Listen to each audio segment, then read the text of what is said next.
What up, Corin? Isn't it always an econ meta? Yeah, for the most part. For the most part. Morning, everybody. How you guys doing? How you guys doing? All right, so for today, we're going to be doing a lot. There's a lot to do. So we're gonna play the patch. Obviously, we're gonna watch the Scrim tournament. The end of the Scrim tournament. A couple games going on here. As you can see, we're currently downloading the patch on Tournament Realm. Should take a minute or so. Then we can spectate the last games of the tournament. As you guys know, they run a Scrim tournament every morning leading up to the regional finals. Tomorrow's the regional finals. I figured we could also do an actual tier list, power rank the players. I think I'm going to do just Americas. I've watched a good amount of EU, so I actually feel pretty good about my understanding of the EU scene. But I still feel a little bit like I still don't feel 100% confident. But hey, I mean, that's just what opinions are. Then we're going to play some ranked games on live. And then in about 6 hours from now, I'm going to do a podcast with Wage Iverson and Solus, TFT Study Hall. Dishsoap can't make it this episode, but Wage more than happy to step in. And we'll chat about the patch and the meta and everything like that. It'll be cool. It'll be the first time Wage Iverson's on our podcast, having been part of TFT Study Hall. So it should be fun. Is patch 16.6 out? Yes. Yes. The way you can always tell is you hover over the bottom right. You see this? It tells you what patch you're on. So this is the live client, 16.6, League 26.05. League 26.05? Are we on season 26? All right, let's go ahead and hop on over to Dishsoap's POV. See what's going on. I finally got my hands on some Riftbound cards and actually pulled a signed Aphelios. What? That's a bad card, actually. You don't need it. I should take that off your hands. I'll trade you. You don't want that card, trust me, man. Aphelios sucks. He's actually starting to get a little bit better because Jax. They figured out an interaction with Jax that's really powerful. And so Aphelios goes in some Jax decks because you can unequip and re-equip him and basically equip the same weapon repeatedly. It's very good. Howling Abyss. What do we have here for Ionia? We have Howling Abyss. Look at YBY. Wow, what a lobby. No one's playing Ionia, so it makes me think it's like something not that good, like Transcendent. I also think the gold Prosperous one is pretty bad now. Not bad, but just hard to get rolling. Path of Blades, okay. The Path of the Blades. What's Dishsoap's team for 4v4? I don't think we finished it yet. We're still recruiting. So if you think that you deserve to be on a team with Dishsoap and Wage Iverson, you can go ahead and DM him. I don't know if he'll DM back, but you can apply directly. If you ever felt like you wanted to, if you ever were good enough to play with Dishsoap and Wajan, just directly DM him and apply for it. Morning, Uzi. How you doing?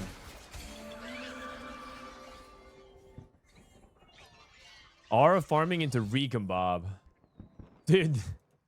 sCsC, man. That's crazy, yeah. Well, we got some crazy combos. We got Zillion with Gunblade. Yeah, yikes. I think he's going to try to play into Lissandra. So Lissandra's best angle right now is Freljord. And you kind of want the emblem, but if you don't, you try to angle for Silas. You try to just play AP tempo. 4 Freljord, or 5 Freljord, 4 Invoker, cap with Silas. It's not bad in the stats.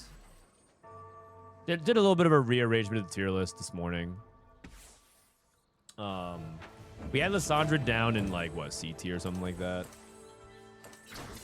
We had Lissandra down in here, like bottom, like somewhere here. It's like that's not accurate. It's more like the Lissandra Seraphine. If you get like this board and you can cap around Silas, it's a Silas board.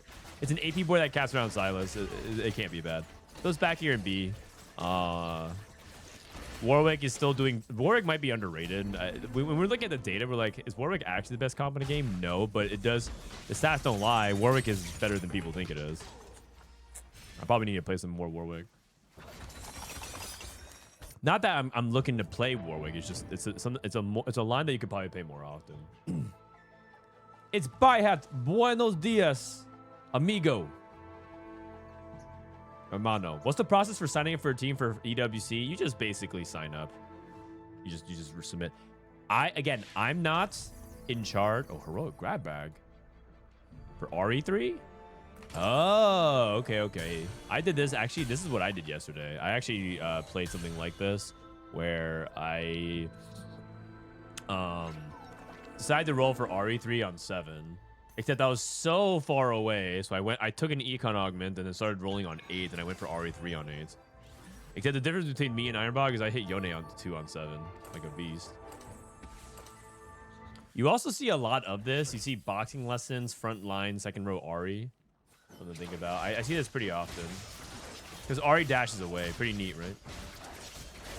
It's like a way for her to get to take a little bit of damage, reduce the front line pressure just slightly.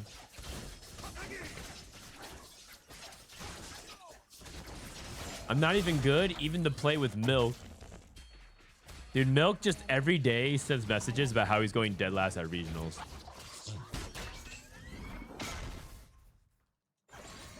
And it's just me like following up being like, can't wait. Can't wait to see you go dead last, buddy. List Shadow Wiles. Decent. I still, wow, this lobby, by the way, is giga stacked. Title, YBY, Dishsoap, Ironbog. Terry also on the come up. Been doing pretty well for a while. Playing some Dumbify Warwick. When is regionals? Regionals is tomorrow, Savage. Mañana. What country and team are you cheering for the World Baseball Classic? I mean, USA, obviously. Although these days, I'm a sucker for the true greats, and you just know that Shohei Ohtani is gonna go down as the GOAT, or you know, already in contention for like it's like Babe Ruth and Shohei Ohtani type conversation. So it's kind of hard not to want him to do well. Love me some Shohei. USA and Japan probably. Renekton unlocked for sCsC. I mean, he's doing all right, man. We're clowning on his aura farming and Gunblade Zillion, but Zillion 2 is very powerful. 4 Invoker, and he has the Shurima, so he can potentially set that up. Lilbear's in trouble. Dishsoap might be in trouble as well. 6 Bruiser Mel. Hello from Indonesia. Hello. Hello. It's cool to see so many people internationally who follow TFT on YouTube. The Savannah Bananas, dude. Banana Ball is so funny. There's a version of baseball in America that people like to watch where I think it's like called Banana Ball. Ooh, El Pair. And it's just a bunch of clowny things that happen at the same time. Imagine Chonk's Treasure in TFT, but for baseball. That's kind of what it is. It's just a fun game mode being played. Dr. O rolling, still not looking good. He's playing another variation that we see of Nidalee, playing around Nidalee as your primary carry. We need to add this to the tier list. It's like a Ishtel Nidalee +4 cost. A lot of times you play Seraphine, Azir. It's almost like you're playing Ishtel for the cash out, but except you're not really cashing out towards Brock. Except as I say that, this guy is trying to play towards Brock. But Brock is just so impractical to get to, and the problem is that Brock at 1-star is kind of mid. He's amazing at 2-star, but 1-star Brock dies very often, doesn't do enough damage, might not even get his stun off. So you kind of run into issues sometimes. So sometimes you run into issues where Brock 1 isn't worth, you know, full on chasing.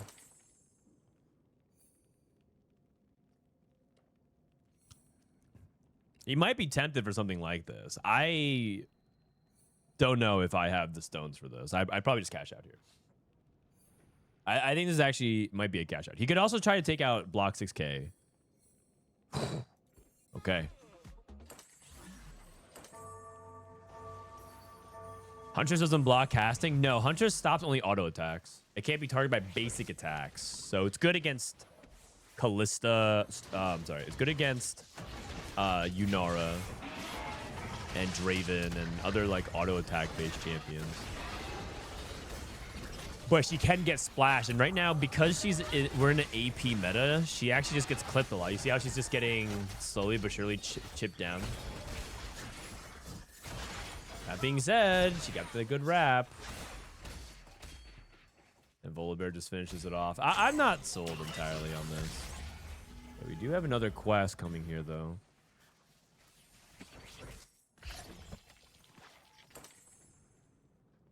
Can you survive for 15 seconds? Does that work? It was player combat. See, this is what I'm talking about. Like, now we just didn't cash out for a round. Oh my god. Any tips on playing on the Rise portal? Look for comps that benefit from emblems a lot. There's a handful. So I think Warwick, for example, benefits a lot from emblems. Lissandra benefits a lot from emblems. Shadow Isle is another composition that can use emblems pretty well.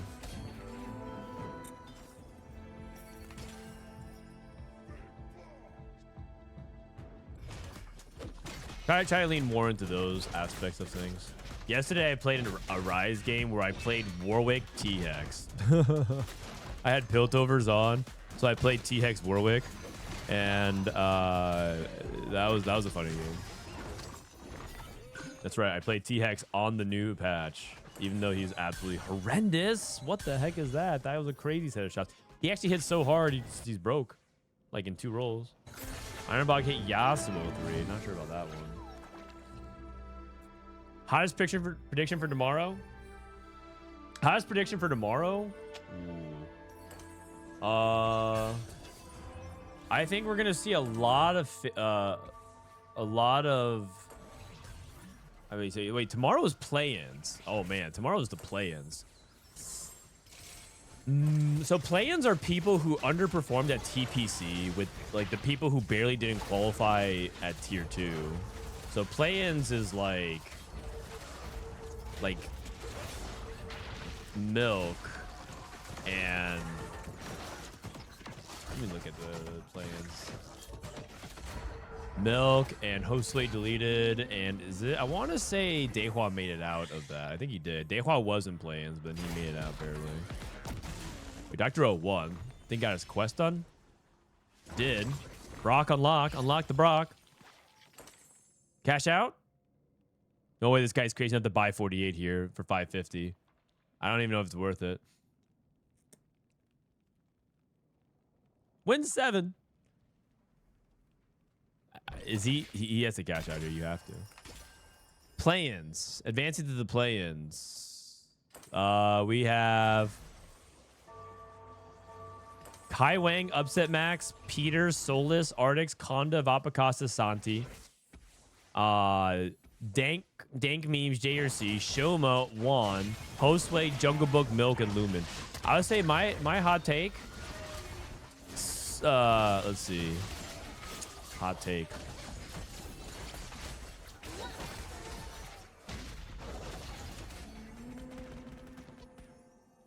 Hot take is Solus wins play-ins. #1 in points. That's a hot take, man. A hot take. Solus traditionally struggles from the same problem as Spencer, which is he burns out by the end of the set. But this time, for real, Solus is going to win it all.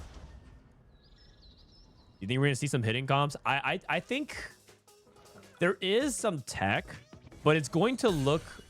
Tech right now on this patch is going to look different than what people expect. Tech is going to be how the pathing of how you get to the dominant late game units.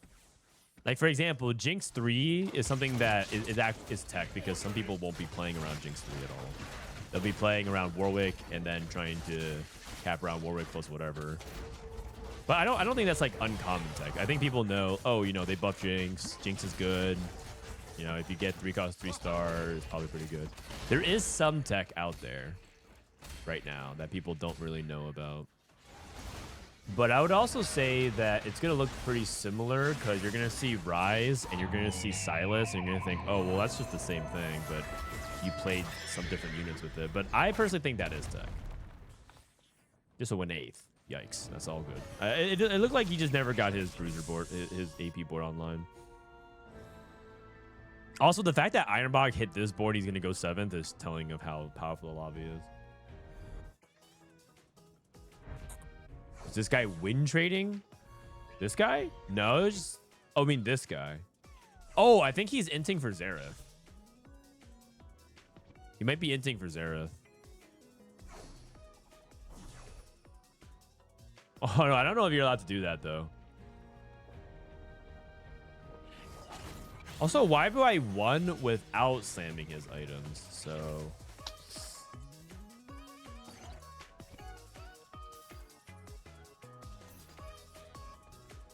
Mel 2.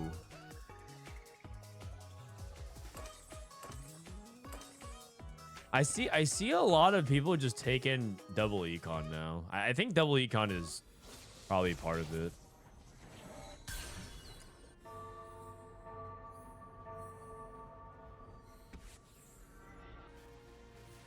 Another thing about tech is that I think people probably focus too much on the actual comp itself, not understanding it's like the way you play the composition. Like Shadow Wilds is not really tech, but the way you play Shadow Wilds can vary from player to player, and that's another way that people will probably develop tech. I think people want to be surprised. They're like, oh yeah, like no one will see my Tristana reroll, like my Tristana T-Hex game. But that's just not really a thing. Well, at least I'm pretty confident Tristana T-Hex is not a comp. But a lot of people who are looking for that, you're probably going to be a little bit disappointed. There's not going to be that many like unique takes on the actual composition.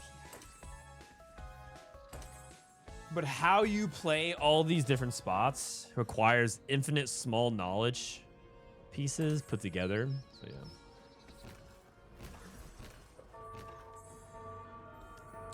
Wow, I wouldn't want to be sponsoring that guy that went 8th.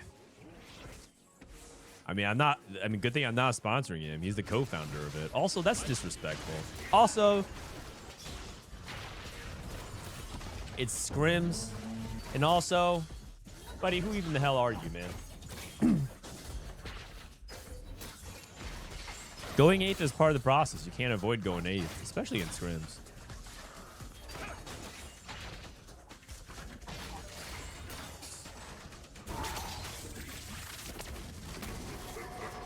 The thing is, people can laugh at those who fail and make mistakes. But a person like Dishsoap has to fail in order to understand. It's also Scrims. They have to fail in order to succeed. People like Wage and Dishsoap have gone 8th more times than you even queued up. Oh, you sit there giggling to yourself. Haha, that guy went 8th. How embarrassing. Guys like Title, I've watched Title fail so many times, but that guy is also one of the most accomplished players in TFT, if not the most, right? Like, he's arguably the most.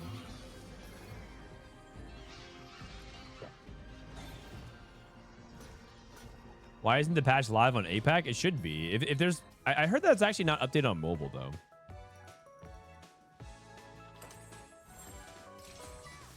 You can perma me. It was just a joke. Oh, we know it's just a joke. Both your statement and your match history. Don't worry, we know it's a joke, buddy. It's all part of the bans. I'm totally not mad or irritated, guys. Greater than colon smiley face.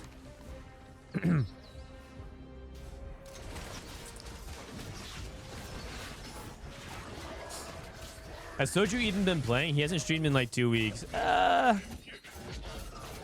I think unfortunately Soju has kind of done the Soju Classic. I think he qualified for week 2.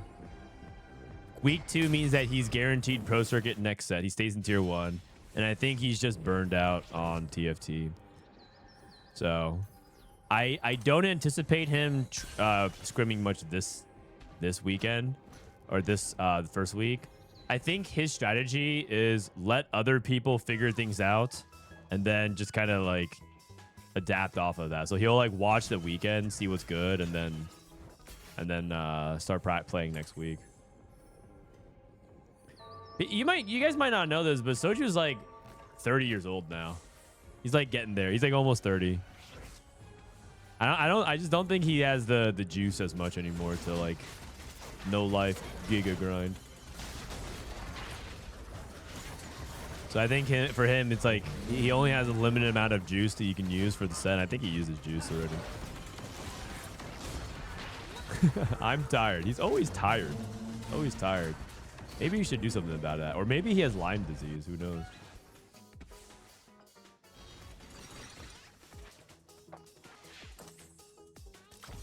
Not streaming equals preparing well. Streaming equals not preparing well. Trust me, Kevin, he's not preparing well right now. Every day I see him watching a CS match or Valorant match. That guy is not locked in. But he'll try to get locked in. But let me how do I say this? I think that he already met his baseline goal for the set, which is qualify for tier 1 and for next set. And that's good. I think that's good enough for him. Next set is going to be very stressful because of EWC quals and everything like that. So I think he might just be pacing himself. Saying, you know, like my goal, like for some people, their goal is to just make worlds, win worlds every set. And that's not really a sustainable thing because you might push yourself too hard. And so for him, he's in it for the long haul, right? Some people be like, well, you know, I want to see him make like the deep run XYZ, but for him, he values like being able to compete for years on end. Damn, this Rise board from YBY is just nasty. I actually think this is a really good patch for like YBY and Setsuko, like the people who just who can play for the super cap boards and play early game well and then push levels. It's just really, really good. It's a really, really good meta for them. The people who are low cap Larrys, who are just like, oh yeah, I'm gonna overroll on 8, and I'm gonna overroll on 8, slam suboptimal items. I mean, honestly, it's a pretty bad meta for Soju. Because I think Soju is more about squeezing value and tempoing, and tempo is gonna get outcapped pretty heavily if you're like taking too many suboptimal routes. That doesn't mean that he can't do well. And by the way, I'm not saying that he won't do well. I'm just saying that like some of those play styles get squeezed out. I do think reroll is also a little bit underrated, but I don't think reroll will win worlds. I think reroll can do well though. Everyone needs to have some reroll under their belt. How you play the 3-cost reroll. 2-cost reroll is a little bit of a weird spot. 1-cost reroll is completely dead. I've heard in chat, I've heard mixed opinions on Shadow Owls. How strong does it seem to you? I think it's decent. I think Shadow Owls is actually one of the unconditional comps. This is the player list, by the way, that I was looking at for play-ins. We'll do a proper player tier list. Frodan's player tier list going into regionals. I have the tier list maker right here. I have the tier list maker right here, and then we'll go unit player by player, item by item, momentarily. Probably after the scrim block. The scrim block is they just finished game 5. They're gonna do game 6. Dude, so ill. I've been paying attention to that guy for a few sets now. So ill's a beast. He's a high school student. He's a high school Korean student. He might be the second coming of Faker. Who knows? The Faker of TFT. Are you allowed to even be the Faker of TFT if you're not Korean? Also, Faker is kind of transcended now to being like an actual elite cup competitor. Maybe not to the level of dominance that other people have achieved in other games. Like, I don't think he's like quite Magnus Carlsen, but he is extremely dominant. I don't know if we'll ever achieve that level in TFT, but I'd like to think so. What would you say is the most important part of playing Shadow Owls? Understanding win streaks, understanding how to play around your strongest board. And dip in and out of the Shadow Owls. Item management is also a really big thing because you have to simultaneously slam for Thresh without over greeting for it because the good thresh items aren't exactly good on Viego and early tempo. Like you're not gonna be slamming you know, Morello Void Staff on Viego and win streaking.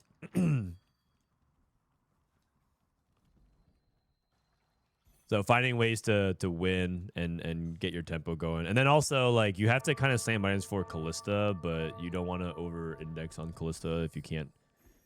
Because you can even sell out of Callista playing Shadow Wilds. Like Shadow Wilds can also just be play Shadow Wilds to unlock Thresh and then just play Thresh plus Yorick and then not even play around Callista. It's you basically have to be very flexible. Take a look at YBY's early game here. Playing around Jinx, by the way. He has Rage Blade. Well, I wonder if he's willing to take another component here. Iron Assets. I feel like that's very much YBY style to slam here and win streak. Water Axiom is good for AP. Does he have an AP setup? Not really. Makeshift armor. Interesting. Wow. Combat augment at 2-1. Makeshift armor theoretically is better early than it is late because you don't have... Yeah, that's the fewest amount of items you have. Delayed start for title. Reasonable setup here.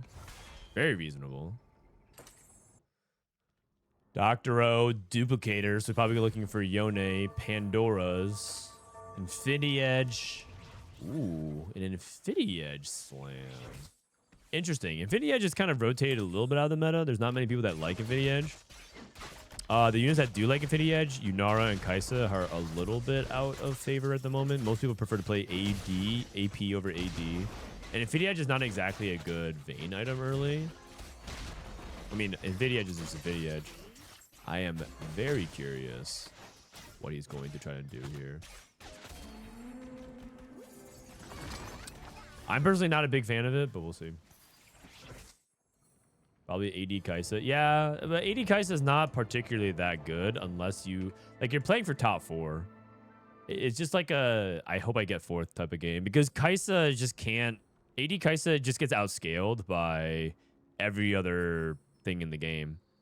Like, she only can deal damage to 4 targets. And late game, there's Azir soldiers and a bunch of units. And then you just get chain CC'd. It'll be interesting. Faker's in the top 10 of South Korean advertising brands. A crazy achievement and transcendence you were talking about. Yeah, he's just more than a gaming athlete. To compare yourself to Faker is almost... It's almost like disrespectful for even putting yourself in the same conversation unless you've achieved things, right? Because now it's like he's entering a different stratosphere of GOAT status. Because it's like, okay, well, what level of GOAT are you? Are you like Faker tier? Are you like, you know, you compare yourself to Magnus Carlsen, Wayne Gretzky. Just like people who are peerless. Because in other games, you could argue like, okay, is it Jordan or is it LeBron? And for a lot of people, especially if you're recent, if you have recency bias, people would say LeBron. But there's a lot of people who still say Jordan, so on and so forth. At least there's like a debate, right? But he's completely alone in that conversation right now. He's probably Demacia long shots. Wait, you like Demacia long shots? A lot of people I talk to don't like that Demacia long shots. He is holding Demacia plus the AD though. Not like his Void is particularly very good. But IE is just not a very common slam. But that could be to his benefit, right? Everyone just playing AD, overly levered on AD. You're playing for win streak tempo. You have an econ augment. You can get to 7 early, unlock the Rift Herald and the Kaisa. Yeah, it all works. Up there with Shohei Ohtani. Well, Shohei Ohtani needs to finish, needs to do a little bit more to like overtake the number 1 undisputed GOAT status. But he's like he's like well on his way. For a while, I was like, it's kind of sad because I was like a big fan of Mike Trout. Like, you know what, 5, 7, 8 years ago, I was like, oh, this guy is gonna go down as the greatest, like, I guess like the greatest baseball player statistically. And then Shohei Ohtani, his teammate, came along and blew that out of the water. So 22. Oh, that's from oh, that was off of his efficient shopper. Pretty solid. Team building. Okay, that's the loose streak into Yone. I do think Yone is one of the loose streak lines you can play into right now. Pandora's. Delayed Star. Flowing Tears. Makeshift Armor. It's interesting to see Makeshift Armor, and he's not itemizing around Jinx, by the way. He's itemizing around Zoe. Fascinating opener from YBY. This is like one of those things where, like, I don't know what to take. Should I take Econ? Everyone takes Econ. I'll take items to make sure I have items. Oh, is he playing Diana? Dude's just playing Makeshift Armor, slamming Rage Blade Zoe. Is this guy playing Diana? Or is he playing Yone? Or is he playing Warwick? He has Jinx pair. But BT is not exactly like the first item you slam for Warwick. He does have Vi Jinx though. I guess he's technically open. If he sells Zoe. Okay. Well, because I heard that Diana Flex was a thing too, and he had the Leona, so. Okay. I guess it's Warwick. Did they change efficient shopper at all this patch? They updated the text. The text on it was wrong. The text was wrong. It gave some gold. It gave more gold than it let on. The stats like the Demacia a lot more than Herald version. If you don't think you can get the Baron, the problem is Garen Swain is the most contested units. That is very true, actually. Garen has to be the most contested forward cost right now. Especially because people are just holding Garens, not even to play him, but just to, like, in case they get to Silas. Garen just gets passed around. More than Yo Mama at EDC.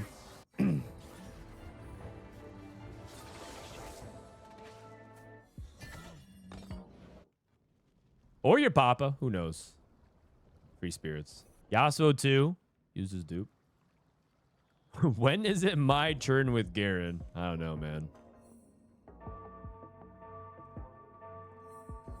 Who's the who's the crazy person that, like, she did like an OnlyFans stunt?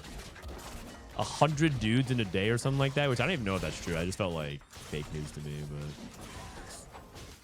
but that's Garen now.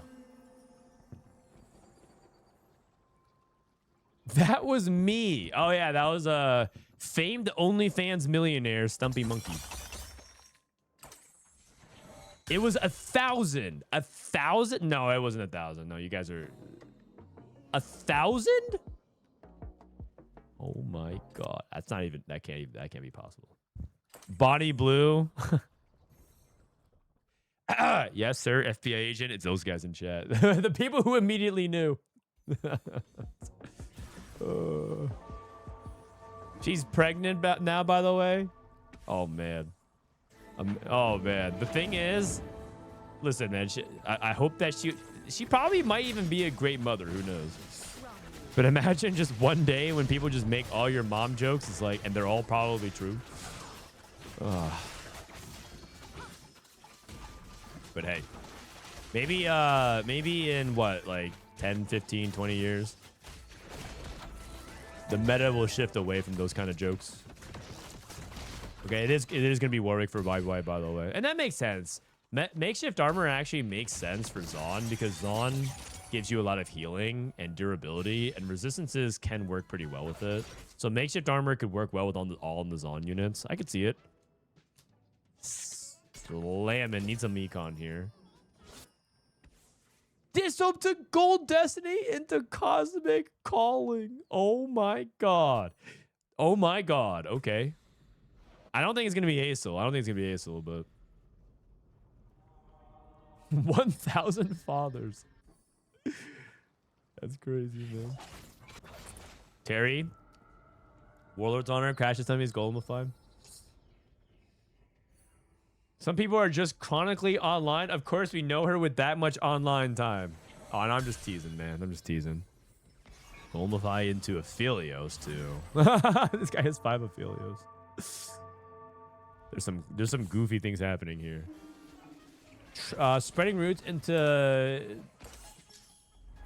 Disruptor and Vanquish. This would be insane for Shadow Wilds, by the way. Wait, wouldn't this actually be a pretty decent time to start playing for Shadow Wilds? If there were a time to pivot into Shadow Wilds, wouldn't it be now? Vanquisher plus Disruptor Emblem. I guess he also just used it as a Noxus connector as well, because you played Mel into Bessa. But I would say, like, if you could find a way to get into Thresh, that sounds absolutely nasty.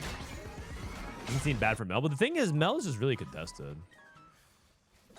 I'm just thinking out loud. If there was a time to like start a stage 3 Shadow Wilds, wouldn't this be one of them?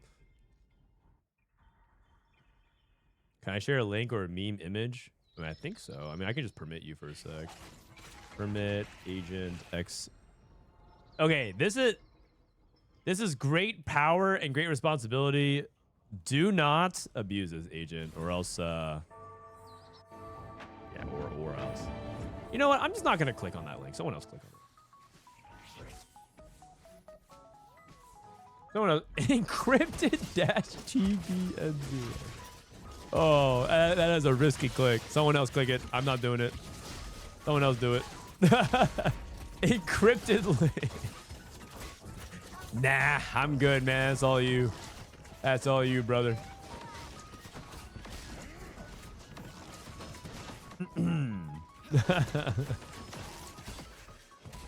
Next thing you know, Overwolf self-installs on your PC. His brother guy's an Overwolf agent. Oh my god.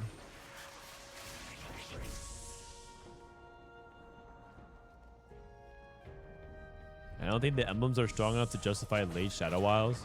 Well, then what will, though? Like, you're telling...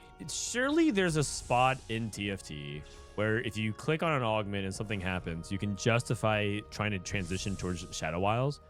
The spot isn't... It's not a 0 out of 100. So the question is when it's got to be like at least a 1.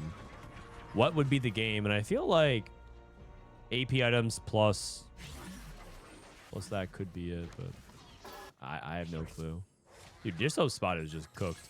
YBY once again might be a genius. YBY might be a genius. Makeshift armor, tempo into slamming, and then transition to Warwick. True visionary, man. Playing around Jinx.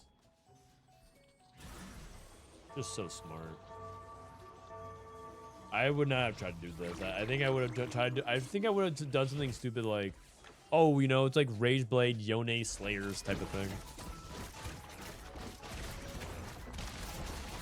Assuming it works out, right? Obviously, he could do all this and still go bot 4, and then all of a sudden he's not a genius, but...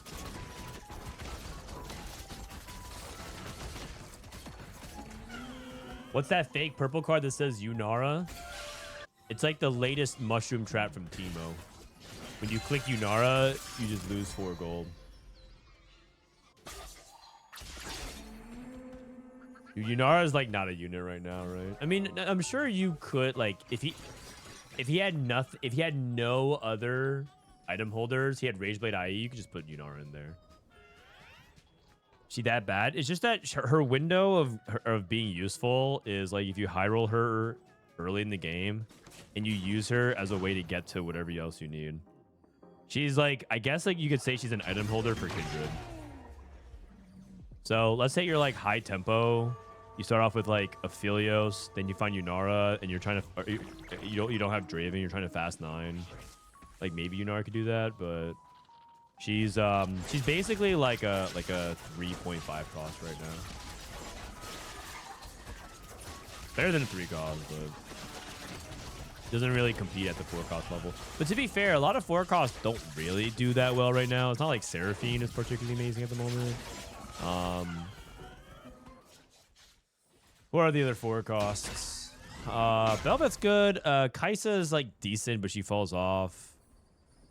Actually, in general, 4 costs are just kind of...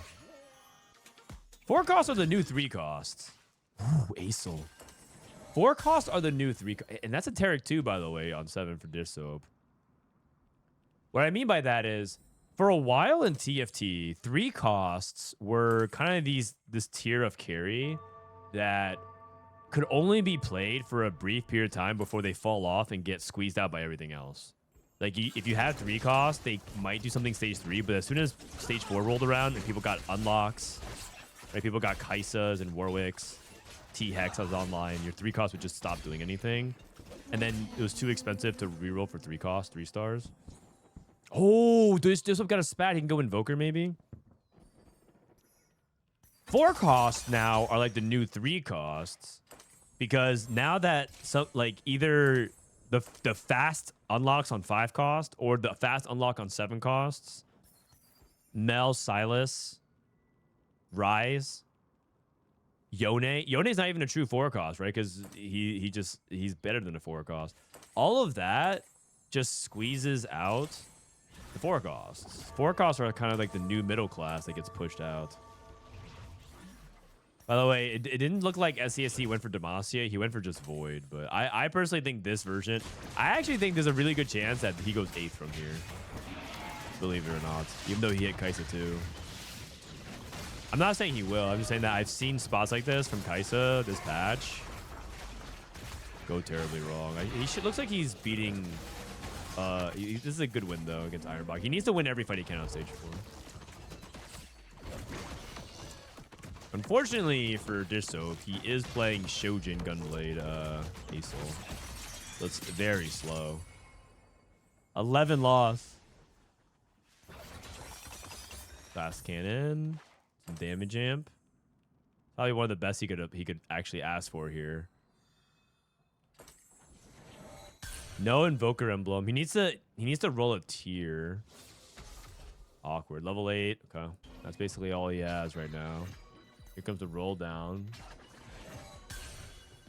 Level 8. Cinch 2. 2 Warwick players. Interesting. YBY. Terry also on an augment choice here right now. Arcane Victory. Oh, because the golem can stall for... Okay. Okay, there's some synergy there. There's a synergy there. The golem stalls for the arcane. Kaito trying to get to Mel. Yeah, Mel makes sense as well. Mel makes sense. Mel's a lot better anyway. Ironbog with the Seraphine too. Now, Seraphine 2.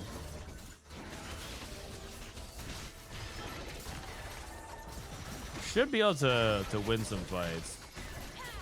Carry's also on Oriana 2 carry, so it's not that good. Okay.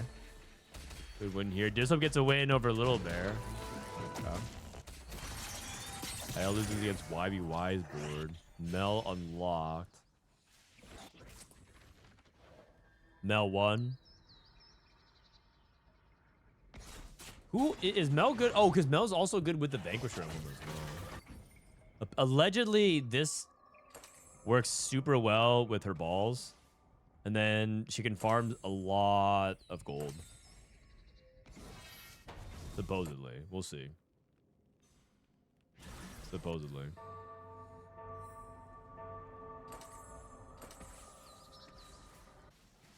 Man, the thematics around Mel being a Vanquisher and Embessa being a Disruptor. Like mother, like daughter. You are the wolf. Okay, she farmed 1 gold. Whoa, no, she generated 5 gold. What? It's all in the pile there. What the heck? What the heck? That's busted. 7 gold in a turn. Oh, that's on the emblem. It's on the emblem. Oh. Never mind, never mind. It's she farmed 3 gold that round then. That's so good though. 3 gold a round. 3 gold a round is better than a gold augment.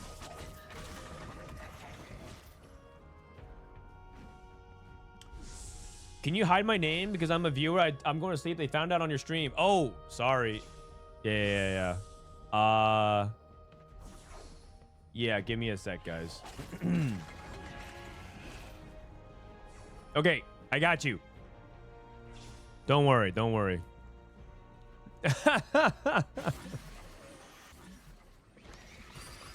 No one knows who's in top 4, man. It's a secret. It's a secret. I got you.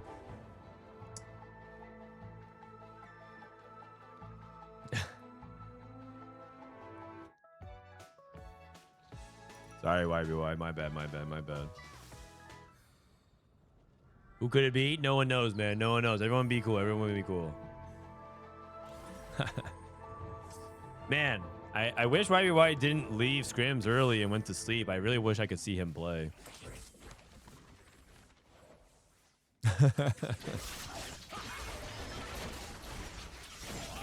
Me cover their chibi? Yeah, I'll cover their chibi. It's all good. Actually, we can watch the Aesol play. Invoker.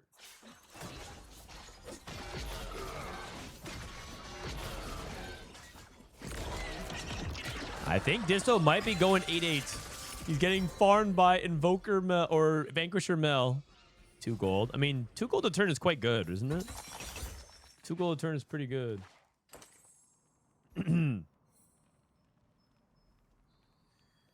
Sag. I mean, I feel like Gold Destiny, the Cosmic Caller. I mean, what else are you supposed to do, you know? Lilbear. He did end up getting emblems, by the way, with Earth's Gambit. That's probably why he ended up committing to that. Look at Ironbog. Look at Title. How's the new patch feel? New patch is crazy, man. There's so many different lines you can take.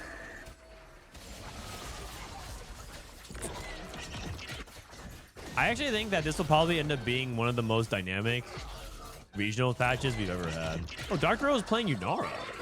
Wait, what? This guy's playing Yunara. He almost won, too. Very close. Just up 1. Okay. Well, I mean, if this guy goes Yunara and then goes 8th, Path of the Blades.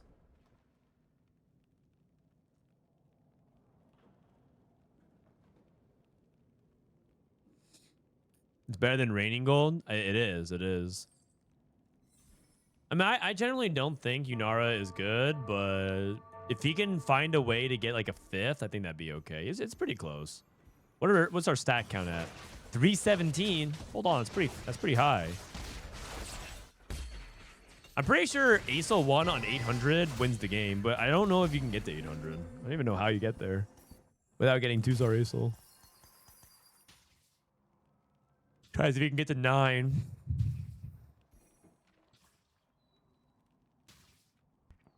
Wait, when did the unlock for Yone change? Dispatch.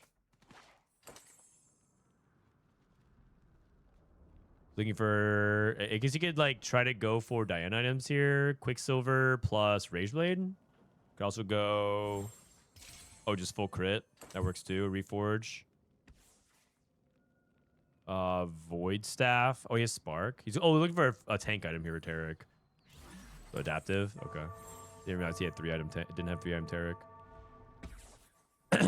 iOS hasn't updated yet. I heard mobile isn't updated. Okay, he should be able to win. Ziggs 2, Warwick 1.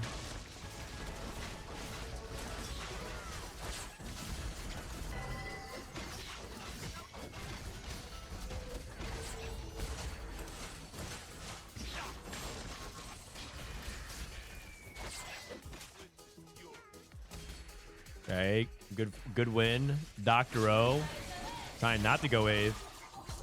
Dude, Yone, you know he's getting killed by Oh, Annie too. Wait a second. Terry's playing Annie Failure. Okay, now this guy is cooking, man. What is this? This guy is just playing Failure Oriana Annie. But now he's trying to get out of it into Silas and then eventually transition to Arcanist. So the plan is eventually get to 4 Arcanists with Swain. But that's cool. This is what I'm talking about. It's like when people are asking what is tech, He made Annie 2 on 8. Well, yeah, sure, but it's still like an unusual path to how he got there. That's what tech is to me. It's just like a very unusual setup that you don't think about playing around. Dishsoap going up against Dr. O. I told you that I have never seen Yunara go higher than 8. And I'm starting to think that is still true. Yone 2, Yunara 2, set 8. Man, that's crazy. That's crazy.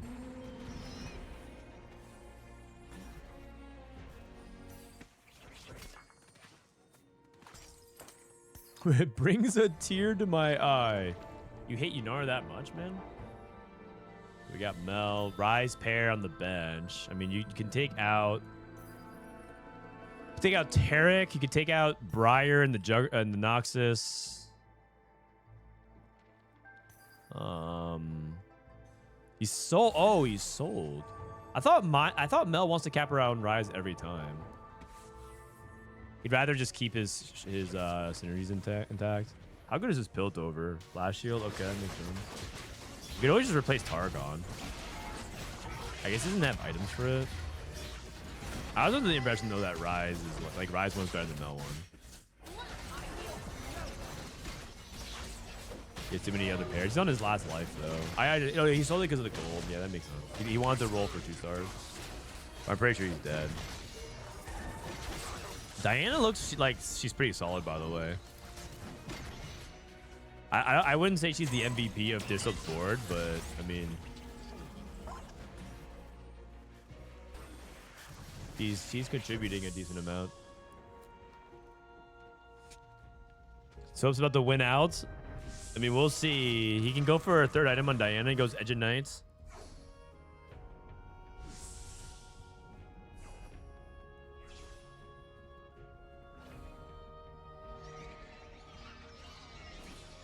Okay. Terry, TFT, still win streaking. I mean, I feel like he's the most likely candidate to win if he gets Silas too. Wait, he has a fish and shopper when he got Annie 2 off carousel. What the heck? That's actually insane. He's gonna go for Annie 3. Oh, it might be over as well. Dishsoap got Acel 2 on 9. Okay, hold on. How high can he charge up? How hard can he charge up?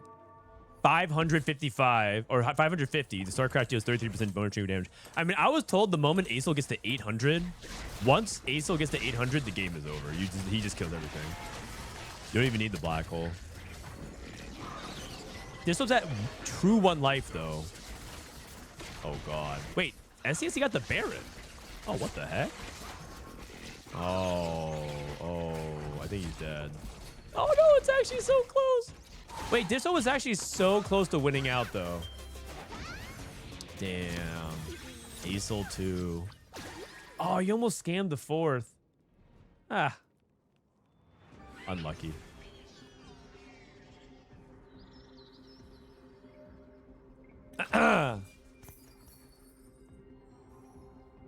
Does another Annie 2 give another Tibbers 2? No, he does not.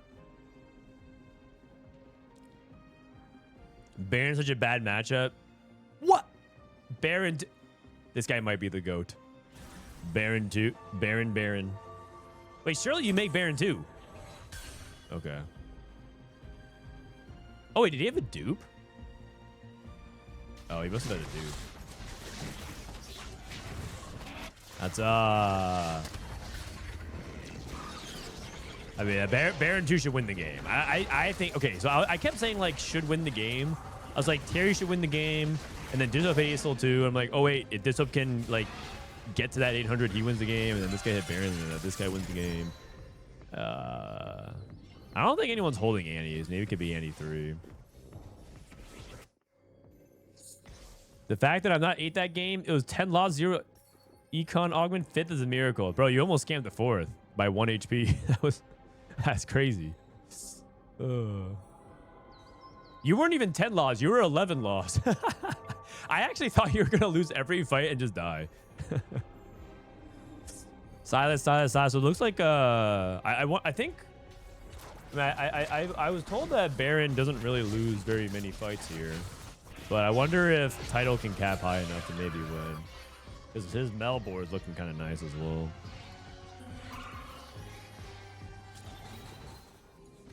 Fiddlesticks. Okay, so Title's capping. Just needs Silas too. I wonder if he wants even better items than just TG on Silas. Like, Disruptor Emblem theoretically would sound better on Silas than on Mel, because you deal bonus magic damage. I mean, I guess it's fine, but going full damage items on who? On Fiddlesticks, because Disruptor Fiddlesticks is really good. Yeah, okay, makes sense. Yeah, it makes sense. But the thing is that enough DPS to take down Baron? I feel like he doesn't have the single target for Baron. But maybe he just has enough to just team effort here. Just win the fight. No, not even close. Because you have to remember one thing. Everyone got compensated nerfed because of how easy it was to hit them relative to things like Size got nerfed. Mel got nerfed. I'm trying to think about the other 5 costs. Everything got nerfed, but Baron did not get nerfed. So it's like addition through subtraction, right? 6 Annies. Still no one holding any Annies. I don't know if anyone's going to stop them. Does anyone know when the overlay for TNT Academy drops? Soon. We're just trying to make sure that all the user experience stuff is max, because there's still some stuff about it that annoys me, and if it annoys me, and I'm forgiving of it because, you know, I'm one of the co-owners of it, it'll probably annoy you guys. So. Baron Nashor. I mean, thematically, it makes sense that Baron's the strongest unit in the game. I'm pretty sure lore-wise, Baron is very OP. You need multiple champions to take down Baron. Terry lost. It looks like it's going to be Baron 1, Annie 2, Title 3. Damn. Artifact. Oh my! A Radiant blue buff? Do you ever guys feel like it's tailored somehow? I don't even think it makes sense, but it just feels like whenever I see Mel farm a Radiant item, it's like Radiant Shojin, Radiant blue buff, Radiant JG. I just see that all the time. It's like, what? How is that even possible? Just sounds nasty. He's gonna prefer adaptive over Nashers on Mel, which I don't even know if that's correct either, but that's a Silas too for Terry.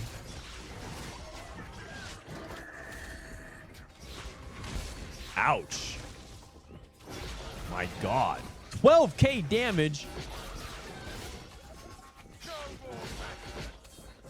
Boom. Wow, Mel is crazy, the Radiant. Oh, wait, Annie. Oh my God. Wait, Annie just killed everyone. No. Annie just wins that anyways? What the heck?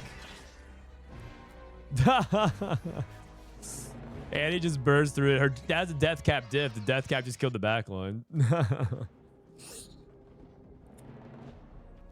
I got Radiant DB. Deathblade. Oh, unlucky. Beaten by a little girl. Okay. Lilbear.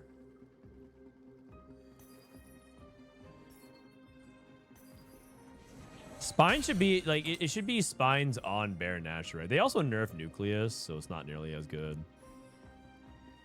Yeah, I mean it makes sense. It makes sense. Nucleus got nerfed from 15 to 10 stacks. I decided to read the patch notes yesterday. I actually didn't read. I actually queued it up and watched scrims and did everything yesterday without reading patch notes, and I didn't even realize that Pilfer was 3-2 only. And I was like, oh, maybe I should read the patch notes. Oh my! Kaito almost got one tapped. He sold Annie. Yeah, I don't think he can get the Annie free. Sadly, it's not an 83 game. He took the death cap off her on Silas. Yo. Oh, Baron. Oh. Oh, it's actually very, very close. There's a lot of fight RNG in that, right? Because of Silas, but and also because Baron just shoots randomly. Slam and erect spikes in a 2x circle. Yeah, I mean, there's a lot of randomness around it, so. I wonder if he needs to position Baron same side, like, as Annie, though. Actually, I think he is.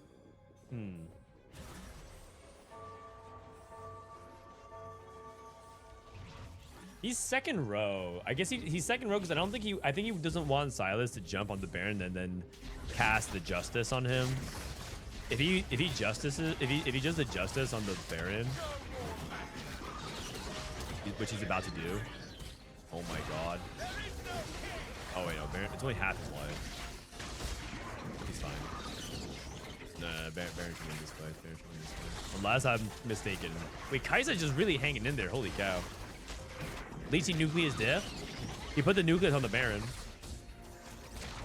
Okay, you know what? It is Nucleus on Baron then. That and the positioning changes are the only thing I saw different. So maybe it is Nucleus on Baron just for the healing. Because he does so much damage that he sustained Kaisa for so long. Kaisa survived so long because of that. You said erect like it was bold. There's an old meme back in Hearthstone when we used to speak in Twitch emotes, but it wasn't 17 emotes. We spoke in Twitch emotes, and everyone was still in the phase where they typed wrecked like this. They would type wrecked like this. So the meme was wrecked and erect.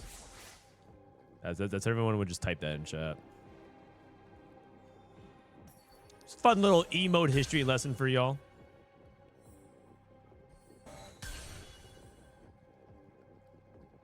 Not that anyone asked for it, but...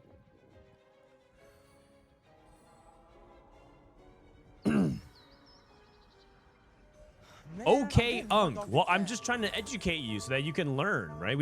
History is important to learn so that you don't repeat the ways and the mistakes, although that doesn't seem to be very effective these days. It feels like we're actually literally repeating the same mistakes we did before. Silas? Only 5 likes? Yeah, guys, on YouTube, can you just start liking my stream already? Can you click the like button? That's so weird.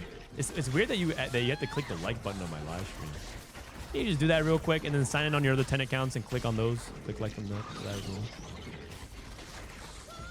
Dude, I saw that looks like Baron just wins the game here. I saw that the head of a streamer agency was telling people that it's time for you to view bot.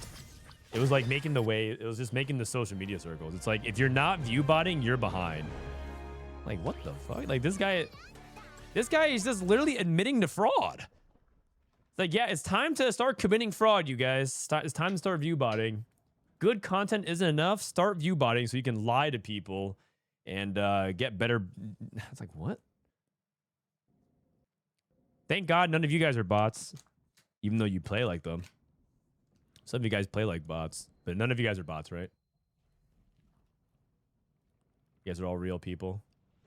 Dead internet theory. Go and check in. Let's watch. Oh wait, they just started their game. How far are they behind? Oh no, I think they finished. They're just watching it. It's just more scrims. Okay, so #1 score for today. So ill with a 42 bomb. I need to add this guy. So ill. My God. 42 bomb. Flanty LiShao. It's APAC and CN again. Guys, I'm starting to think APAC and CN are too good. I was talking trash. There's one of my old Hearthstone buddies. I don't know if you guys remember Frozen from Hearthstone. He got second at Worlds in like 2000, I want to say like 16, 17.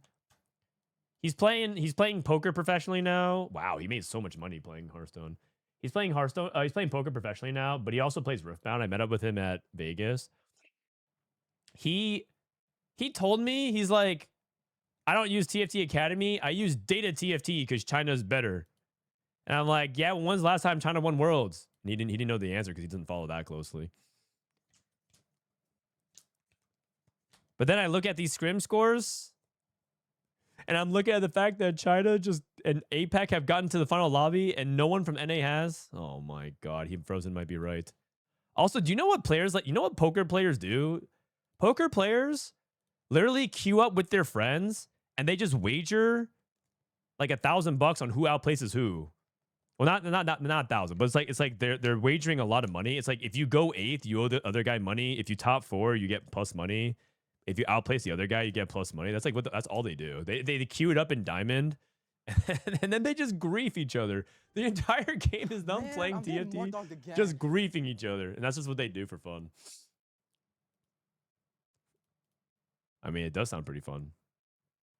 Let's tune into oh wait. Checking out Milala's game. Set 10, world champion Milala. Spencer, thank you for 11 months. Is Zahen playable? I mean, he is in the sense that if you high roll Zahen or Shinzao 3, you could justify anything.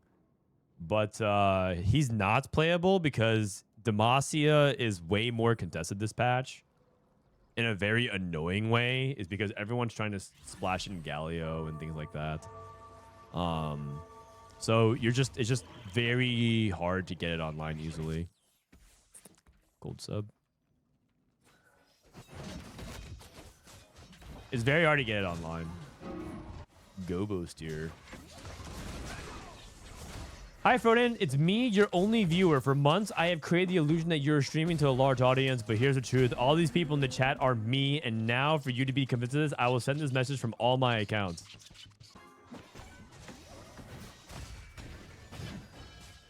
I see. Copy pasta, mod check.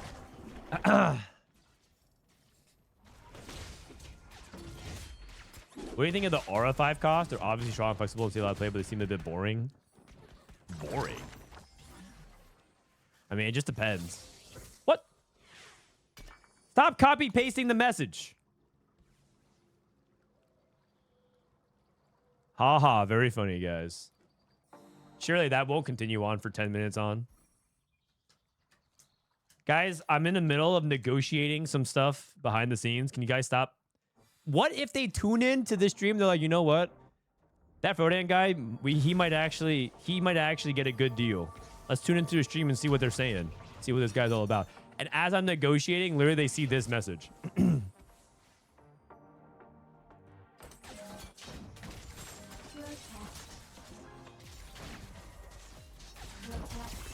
And then now I can't buy Riot Games and free Mort Dog. You know what? To make it up to me, I'll allow you to un-ad block TFT Academy. I'll allow it. Aura farming into Azir. Interesting. Azir with a Gunblade. That's not exactly good.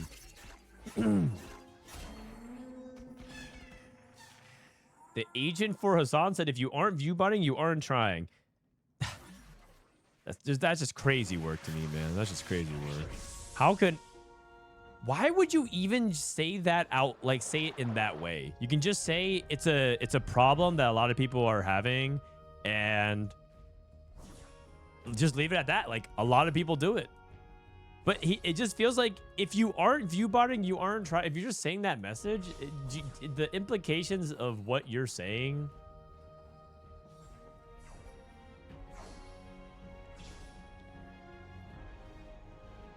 This is driving up your engagement numbers.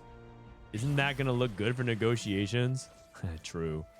The crazy thing is the view bots all talk like they all talk like soju chatters. They're all just spamming a bunch of nonsense. You can't even understand what's happening. Except the soju viewers all are just typing emotes related to whatever soju is saying. So you know those people aren't bots. When people just start spamming like W or like looking today, good today, boss, you know, stuff like that.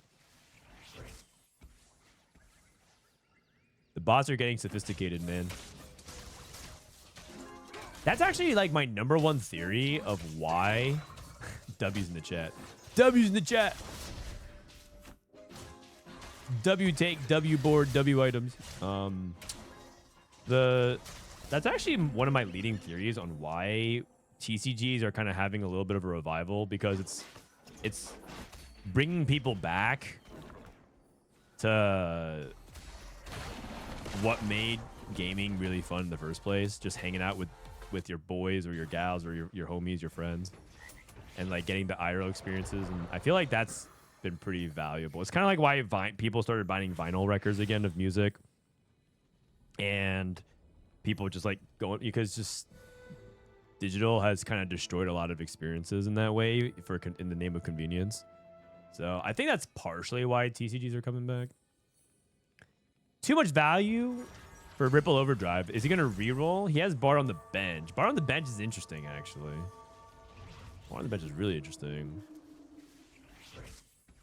Bard on the bench and at the cost of econ as well. Like winning with Bard gives you econ, but like by playing the Braum on the board, he lost an econ, and not playing the Bard also cost him econ as well. I'm curious, is he actually going to try to commit to Aphelios with this?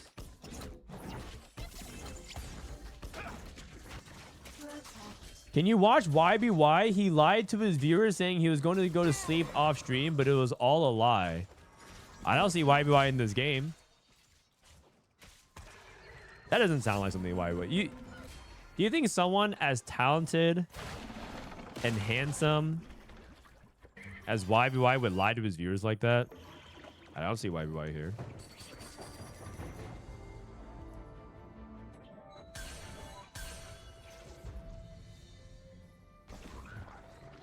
We have Jazlatte, the YBY of Taiwan, kind of. Actually, the YBY of Taiwan is more like Ironbog these days, except without the cuteness.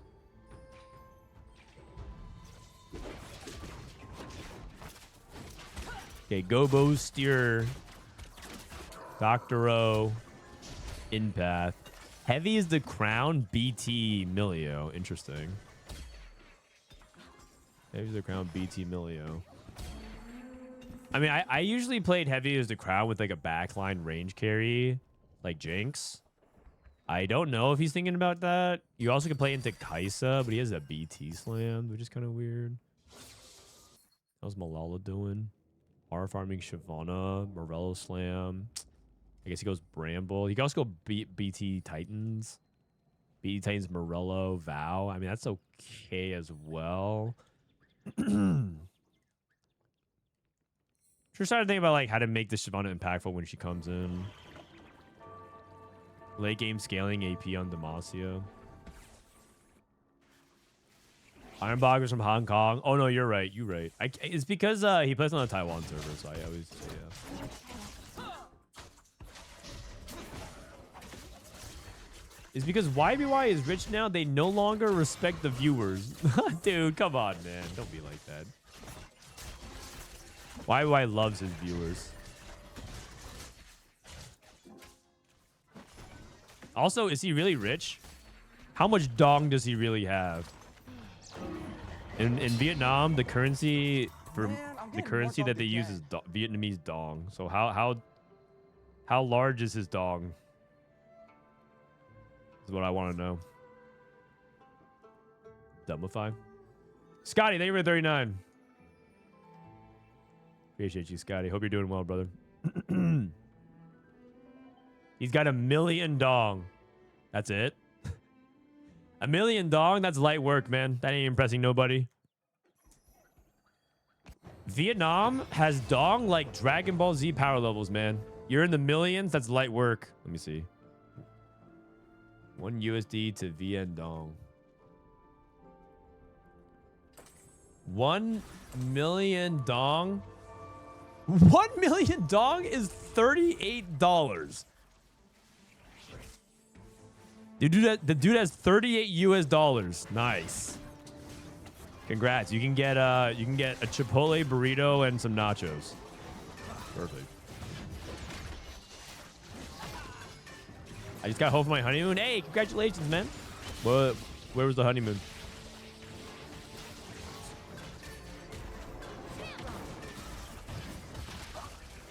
Hopefully someplace nice. Like you know, like the beach or a resort. Not like the Taco Bell Cantina down the Vegas Strip. Although, hey, I mean, I'm not judging. Some people are on a budget.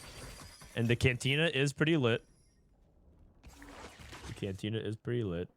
Dumbify. Branching out into Quick Striker. Okay, well, that's got to be Warwick then. Although, kind of weird. Ripple committing to Bard Aphelios. Interesting. Is Bali a good honeymoon spot? It's an excellent honeymoon spot. So you're telling me I'm a millionaire in Dong already? Oh, yeah. Oh, yeah. Big time. You're a big time millionaire in Vietnam. Plus, the standard of living is a lot lower, so. His prize money, according to Liquipedia, is about 3.3 billion Dong. Damn. So YBY is a billionaire. Someone play the song. What was his name? Travis McKee or something? I don't even know if that guy makes music anymore. Probably does. Who holds the Quick Striker emblem? Jinx. Jinx can hold the Quick Striker. Totally fine. You can also just put it on, like, Shyvana or something. Just good. What is this, a reroll Aphelios line? So reroll Aphelios is you play Aphelios, Nico, Bard, then you go into Nidalee, and you just 3-star a bunch of stuff. 3-star 5, 3-star Nico. The thing is, I think he's gonna be lacking items. The problem with that comp is that you kind of need everything. You need econ, you need items, and you need to kind of get your tempo going. And it still gets outscaled by a lot of stuff.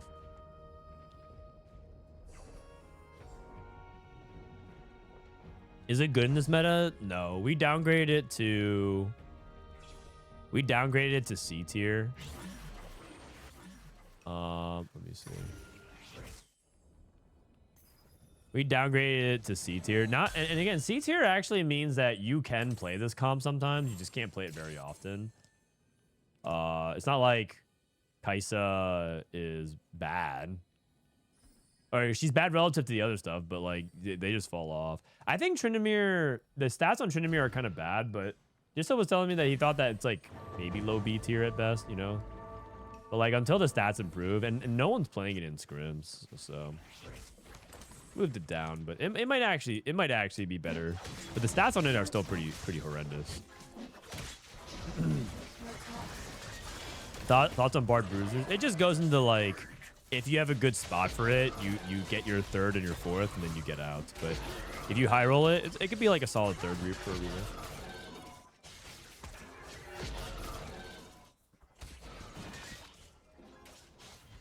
When I moved to the West Coast, I was like, God, I hope I don't turn out to be one of those people who go to Hawaii once a year. I hate those people. And then I realized you can fly there from the West Coast for like $250. So you became what you hate. Me too, guys. I used to be... I used to hate the good-looking challenger players. Until I became one. Yep, that's me, guys. Hefty rolls with honor roll. I mean, that does feel like it could have good synergy. But the problem is, what is he rerolling?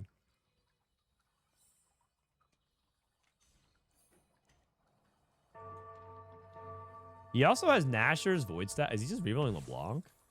I think Dr. O might be rerolling. He's pre-level to 7. I think he's rerolling Noxus, guys. I think he's going to go LeBlanc, Darius reroll. Oh my god. LeBlanc reroll.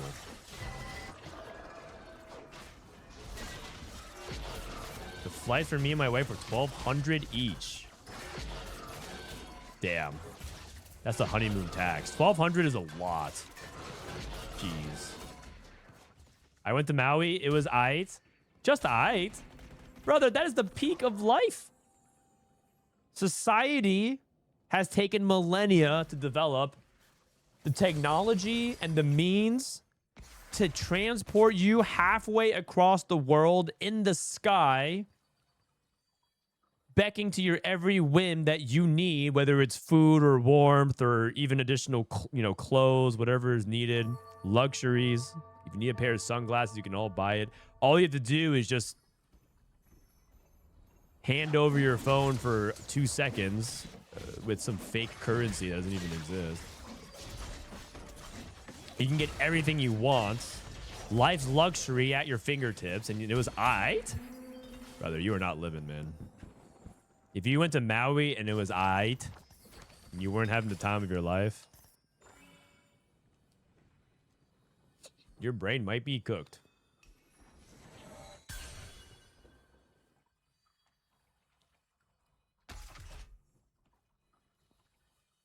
Are we gonna roll or are we just gonna sit here? Like, what's the plan here, Dr. O? Okay, we're rolling.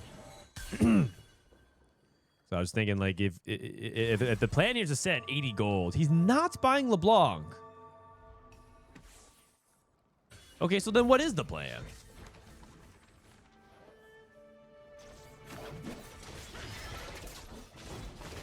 I saw Terry play Malzahar with hefty rolls. That makes sense too. I mean, how much HP has he had? 108. Okay. Was that an accidental LeBlanc skip, or did I miss something? Did he buy it and I actually didn't see it? I love that these guys are just shadowboxing the training dummy. Like, they're just killing everything but... And the training dummy is just going to survive. Oh, wait. Hold up. LeBlanc? This training dummy is so troll. It's just absorbing everything. Ascension. I don't really think, unless we want items, because we're lacking. Yeah, maybe swordsmith, because we're just lacking items on these guys. Like, you can just put swordsmith. Trifecta. Okay. It's probably a big grab bag though. He is lacking a lot of items, and he's lacking like a jewel gauntlet. Yeah. Okay, reforge something. What are we reforging? Uko. Yeah, he didn't mean to skip the LeBlanc. Oops. Damn, he's hitting a lot. He is hitting a lot. You can sell Briar. Briar is not useful.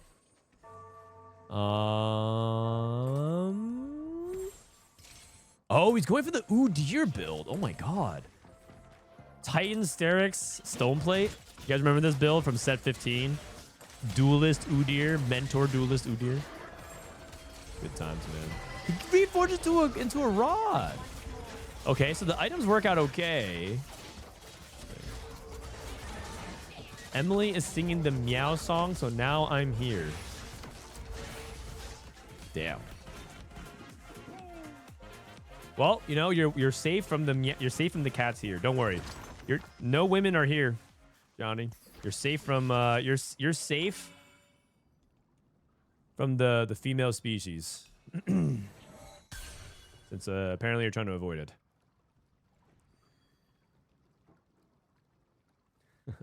Just kidding. There's actually a lot of women who play TFT.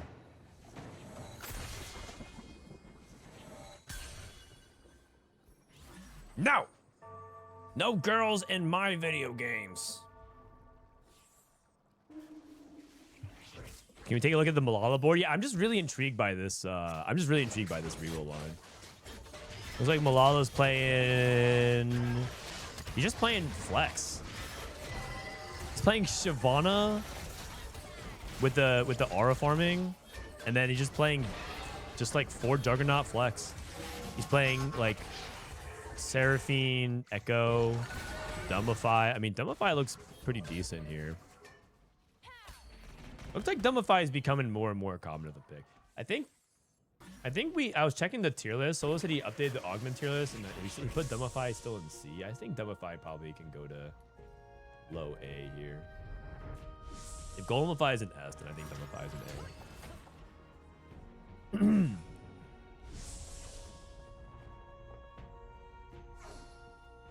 A. Are the women in the room with us right now? No, but she's down the hall. My wife has my stream open, I think. My only real viewer.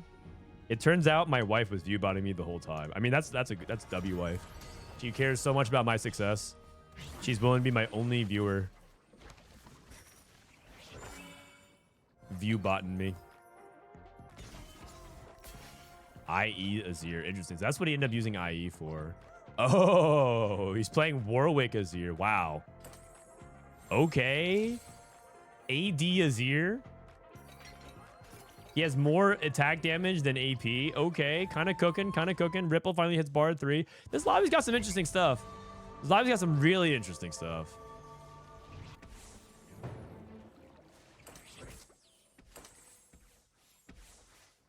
Mel, kind of trying to transition to Arcanist.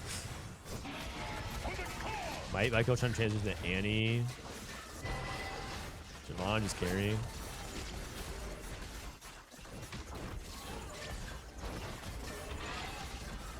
It's like Kaito, Win, Emily, you, Telly, and my friend Sam. I think that's all the girls.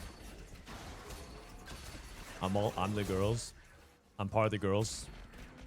You know, my wife did one time describe me as the most. And I'm literally not paraphrasing here. I'm quoting her directly. I'm the most laziest straight man she's ever met. I didn't know what to do with that information, so I just said thank you.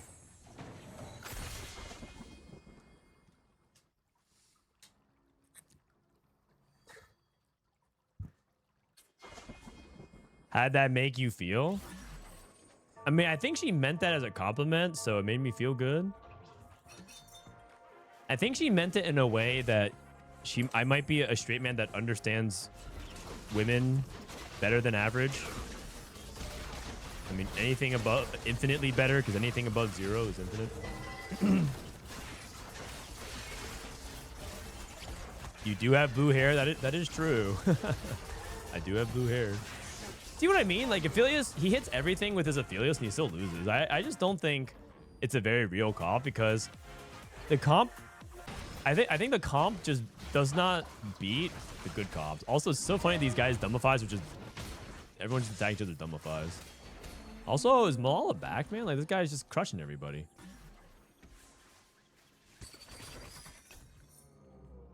I did mean you jelly. Oh, when you said you meant you jelly. Damn. Kabuko 3. Wow. Doctor. Okay, Kabuko 3, Scion 3, LeBlanc 3. My God. I wouldn't play if it was without Demacia. Yeah, same. Frodan can be one of the girls. No, I'm good, man. Perhaps most importantly, I'm fine with letting them have, like, if they want to hang out, great. If they want to stay in their own circle, that's also great. Don't need to force integrate them. Let them do their thing, man. Because the thing that I've come to realize, and this is not like me being some know-it-all expert, but most of the time they just want to chill and just be like left alone to their own devices and treated like a normal person. They don't need special treatment. They just want to be able to allow to exist without being harassed or treated differently. So it's all good. Okay, what can we do with these items? We could reforge something. Reforge sword. TG. Unlucky. Oh! Double Nashers, then they move the voice staff.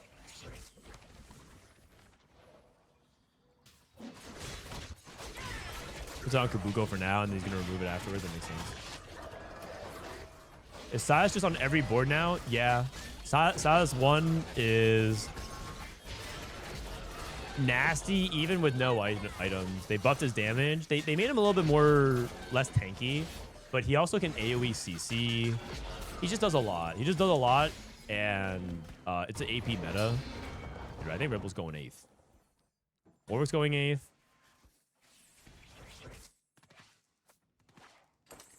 Crown Demacia. Yeah. Ripple's 8th. Maikel.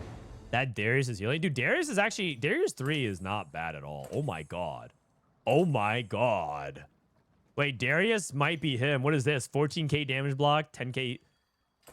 What the heck? Wait a second. Darius? Udyr is back. Udyr is back. Okay, the Darius. Darius healing. Oh my God. Except Warwick wrapped. Uh-oh. Oh, and the LeBlanc one tap. Wait, is this actually a potential win out? No way, right? I mean, I think Milala can cap from here. It's set 15 Udyr. It is. It is. It's the spin. It's the set 15 Udyr. He's back. We found out some Korean tech, man. Yo, he almost got wrapped by the Warwick, so that was scary. But what time is regionals? Tomorrow at 1 p.m. Pacific. But I'm gonna cover EU. You guys are cool if I watch EU, right? I'll watch some EU from home. You know, I'm kind of conflicted. On the one hand, tomorrow, this weekend, I'm not going to be in studio. As you guys know, a lot of times I like to do the full, like, Frodan co-stream, you know, where we do, like this studio show, right? And I'm sitting here with the couches and doing all this stuff. But on the other hand, because it's, like, requires effort and setup like that, I can't really cover EU. And because I'll be home this weekend and not in studio since it wasn't available for me, I'll be able to, like, watch EU and talk to chat a lot more. So it's like a shame that I can't do both. If you watch EU, I'm out. You promise? Now there's 2 reasons. EU happens before NA anyway, so you're not going to miss anything. Vanquisher emblem, Demacian emblem. We're going to talk about EU. Do you know what happened to Solo Song? He just took a vacation. I think Solo is one of the hardest working people in TFT. And I think, you know, he got demoted from tier 1 into tier 2, and then he lost in tier 2. I just think he needed a mental refresh. He probably, I haven't talked to him very much since Paris, but I think he just needed a mental break from TFT. Just take the rest of the set off, come back stronger for set 17. Kind of like what Soju does, right? When you go as hard as you do as a TFT streamer, especially when you're someone like Sologasong who actually works super, super, super hard all the time, you need a lot more than just a week, a weekend, or a trip, or even like 1 week, or even like a month. Honestly, even a month might not even be enough to fully like rejuvenate and miss it. Like the thing is, a vacation is only as effective as how much you feel motivated to get back into things. A lot of times, even just 1 month away from TFT after going so hard for so many years, every day, all day, 7 days a week, 80 hours a week. Like, that's basically how TFT players go for it. And it's, you get meaningful separation, but that's not even enough separation to feel like you miss it, right? In my opinion, I think taking a full set off TFT is usually what does the trick. When you take a full set off, you start feeling like the FOMO of like, oh, I missed out on the set. But I think a lot of people would never do that. Like, I think one of the best things for Soju to do would be take like a 1 to 2 set break. But I don't think he'll ever do that. I think he'll come back fired up and super bored and missing it. Same thing with Solo Song and Album. I think they're all in the same boat. It's just hard. It's hard to stay on the crunch. I mean, I think I'm a grinder. A lot of people categorize me as a giga grinder. I stream some of the most hours of anybody. I think actually I stream the most hours in North America for all the streamers, period, for TFT. But I haven't been doing it as long. Oh wow, he got both of these carries stunned. I haven't been streaming as many years as the rest of these guys. What about Brosev? Well, Brosev's like pretty recent. He just started streaming full time pretty recently as well. But I would say for like over the past 2 years, I think I probably streamed the most. Also, I think this guy might be winning out, by the way, with Darius 3. Darius 3 is really strong. Oh my god. Crazy numbers. LeBlanc Darius reroll. Okay. How about his hefty rolls? 66 rolls. Hey, Dr. O, can you roll one more time for me? One more time for the fans. Roll one more time for the fans. Man, I'm getting more dogged again. Is Emily and Greg really your co-hosts for regionals? Crying emoji. Yes, really, man. What's wrong with that? What's wrong with that? And D-Pay. And a surprise guest that will be announced pretty soon. Okay, how does Milala cap here? He's trying to clap around Silas. Well, the reality is Milala hasn't spent a lot of gold, so he did lose. He also doesn't have Mel 2. He isn't anywhere near capped yet. Is Hefty Rolls clickable now? I mean, he got it off Gold Destiny, so I wouldn't exactly define it as clickable.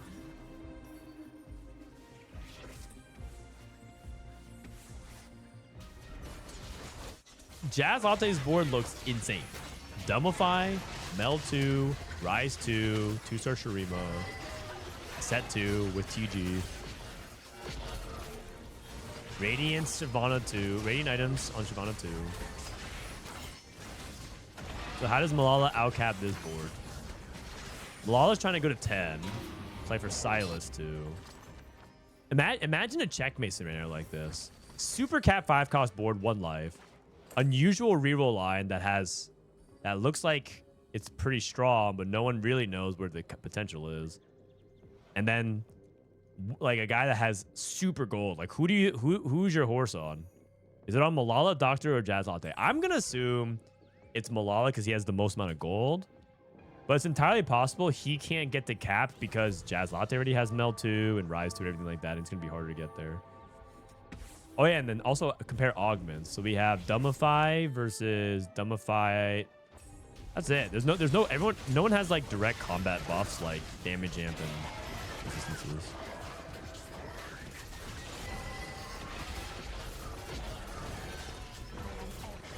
Depends if Milala gets a unit. Well, yeah, of course. That's why you have to predict now. If you just knew the result afterwards, that's not fun. Oh, looks like Milala might win anyways, but Dr. O is also racking up his gold.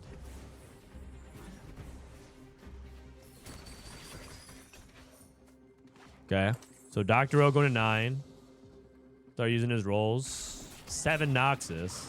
And Otacon scales off of star level, right? Another Mel. I mean, that's going to make it impossible to hit Mel too. Unless these guys literally find every Mel. Every Mel in the game is 9 Mels. What's his Hefty Rolls count at? 69, 620 HP. I think he might be dead here. I mean, we'll see. We'll see if 7 Noxus makes a difference here.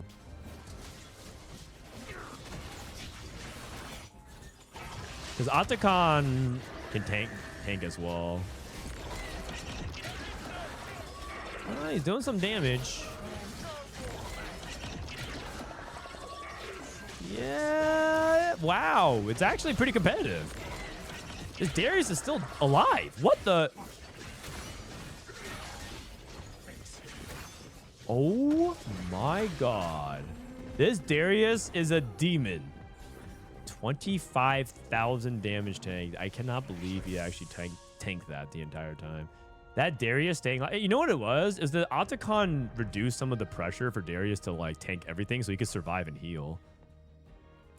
What the heck? They finally did it, man. Darius is like a real unit, man. Greg on Darius. Silas unlocked from Milala. So now I mean, that's a 3rd place board from Jazlatte. That's crazy. I finally hit master because of you and high level streamers. Thanks. No problem, man. Called Dishsoap, update TFT Academy. You think I have Dishsoap's phone number on speed dial? Actually, I don't even think I have Dishsoap's phone number. Uh-oh, maybe this is the point where I realized maybe Dishsoap hates me. He never gave me his phone number. I mean, he's on Discord. The reason why is because he's on Discord and he's never... Like, he is so... He, like, reads everything. Even if he doesn't respond, he reads everything. Unfortunately, I think this Dumbify is just too annoying. It's a good second. Milala closes out. The script has been written. Milala, 2-time world champ.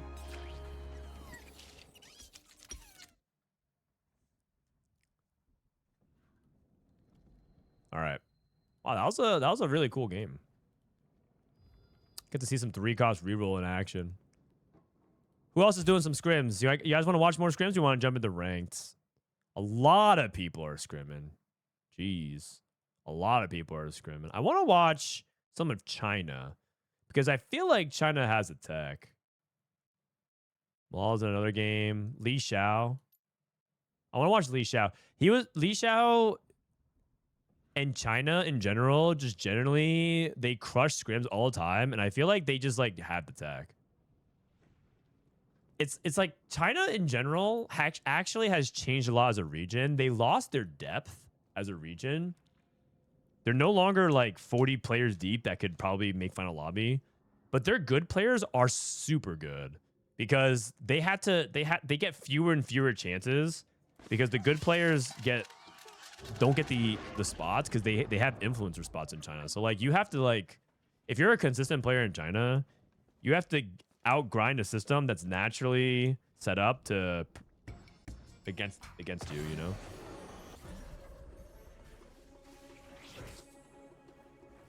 All right. Scuttle Puddle. I'm gonna grab my water. I'll be right back, guys. Thanks for tuning in.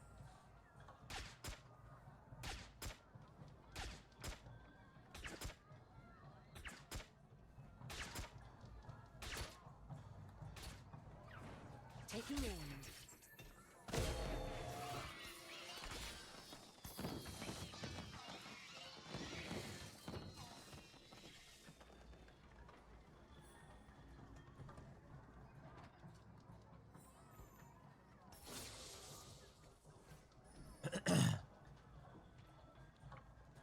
Weijin will win regionals and worlds, finishing the generational run. It's true. You know, the Compete TFT was talking about the 5 great achievements. The 5 feats of like the best runs ever made in TFT. I thought that was interesting. It was Double 61 has made every regionals. I wasn't even aware of that. I knew that he was on a streak of that, but this Double 61 has literally made every regionals. Title, then won 2 titles, got top 3 at a TSI, made final lobby at Macau. Like a very, very, very impressive 2-streak run. Dishsoap has the longest streak of tag crowns and also won 2. Milala won both an open and a crown in the same sets and also won a cup too, and also tied first for regionals. And Weijin Anderson won all TPC events. But maybe even more. He might be on like the craziest run of all time. Who knows?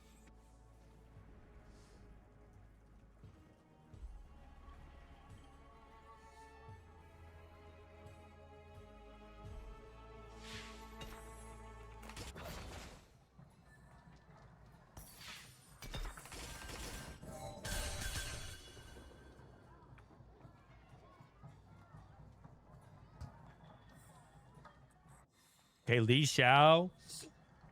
2-star, 1 costs. Lilbear, Patience of Virtue, Water Axiom, Slice of Life, Binteum. Holy, those acronyms are so hard to understand if you don't follow TFT comp closely. Which ones? Let me update the bottom right. Scuttle Puddle. And the Ionia is Path of the Enlightened.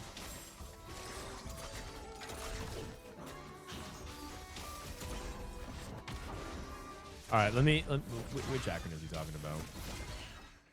TFT? TPC? Oh, TPC. What other acronyms? TAC Crown?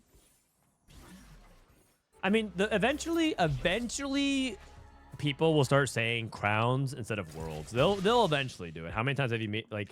Because how many major wins, how many crown wins or whatever? Like it'll eventually come in, but it'll probably take like a very long time.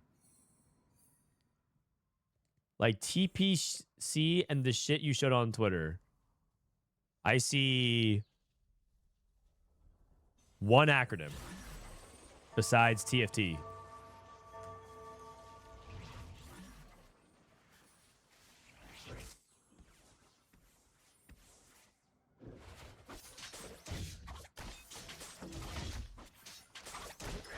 TFT tournaments have the worst SEO I've ever seen in my life. Yeah. But the thing is, they tried to make it easier to understand. And then people complained about it. So before, they wanted to make it so that if you won a Tactician's Cup, it was just easier to understand if saying I won like the Demacia Cup or the Village Water Cup, the Soul Fighter Cup, because that kind of makes it weird to like help other people understand. But then people said that it was weird to call, it was like so lame to call things the numbers, like TP, like TAC Cup 1, TAC Cup 2, TAC Cup 3. If I'm working on the right esports team, I don't even know what the hell players want then. What's TFT stands for? Team Fight TikToks. Okay, Water Axiom. Ah, this guy rolled for Bard. So rolling for Bard so you can get the... Is this Yone anyways? Probably, because he has Yasuo too. He's using it for Econ. I see people playing for Bard again, rolling it for tempo. Rolling it on tempo, rather. Instead of rolling... He's not using Bard for reroll, he's just using it for Econ generation. It's kind of like we're back to... It's like we're back to the beginning of the set. Fast 9, Bard for Econ. I wonder if that's going to become more of a thing as well. Like, more and more people use Bard. Especially if you're on mid-streak.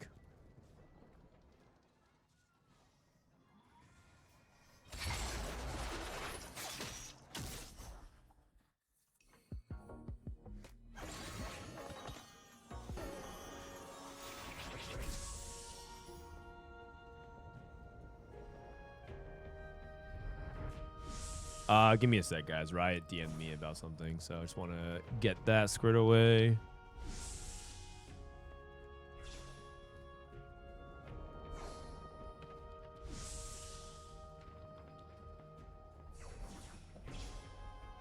Man, I'm getting more dogged again.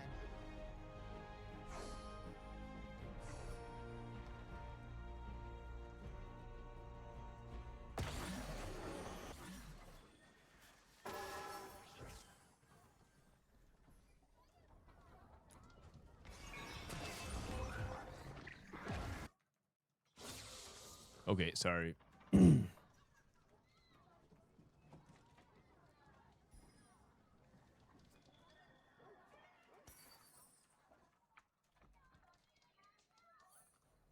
All right, sorry. What do we have here with LiShao? Delayed start into Leona. Nico 2. Stixo! Weird flex? Sorry, I'm not... Yeah, I don't mean to be flexing that I was direct messaging John Wright himself, but yeah. Me and John are cool. Just tight like that.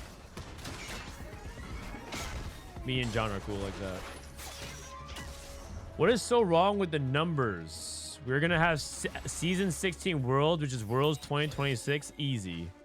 Riot has this weird thing where they don't want it to sound like the same thing because they want Worlds to be a league term.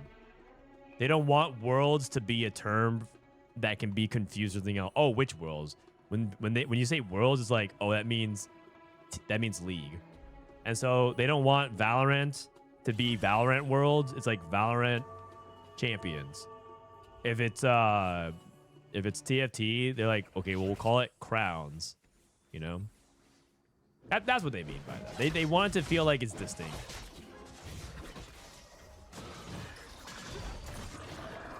I was lagging a little bit. Did the Noxus guy win? He got second, barely. It was pretty close, but...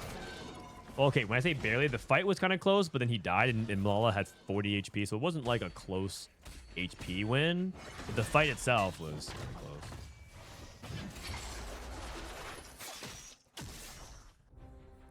Okay. Yatsuhashi, Band of Thieves, Demacia winning here. So Yatsuhashi, teammates with title, Japanese player, made a couple of runs in Worlds. Sona 2, Cho'Gath 2. We have Nashor's Lilbear, Ionia, looking like he's going towards Ari. This looks like Malzahar Leona from LiShao. China actually thinks this comp is really good. They even put it S tier on their data TFT pro list. I'm not sure if that's true. Leighton Forge. Okay, open-ended for Binteum. Binteum, he's like one of the long-standing top-performing Korean players. Zhenbai looking for Yone as well. HoroX. HoroX is, I believe, the expert for data TFT. He competes in EU, but he's Chinese. He's like a Chinese player living in Europe. His English is pretty good, too. Water Axiom, LeBlanc, AP, and then Patience of Virtue for Terry.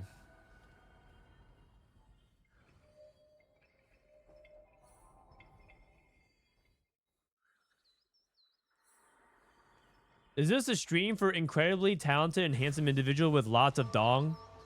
You came to the right place, my friend. Is there any spot you particularly like? I think I like the win streak. I like this guy. This guy is getting EXP off of Path Enlightenment. He's win streaking, so he's double dipping his econ. He has Ari with really good items. He has Patience of Virtue racking up free rerolls in econ as well. So it's like he has like no item augments. He has a pure econ augment that he's not even capitalized. I think his spot is really good. Lilbear. He doesn't even have to play into Ari Ionia. He can actually just play this, save his rolls, use his rolls on 8 for 2 stars, push to 9, and then transition to Mel Rise. I think his spot is really, really good.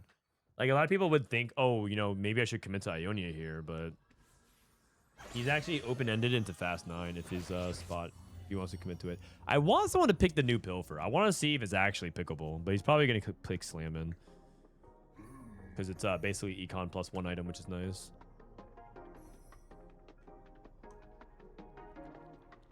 Oh, wait a second. He's doing it.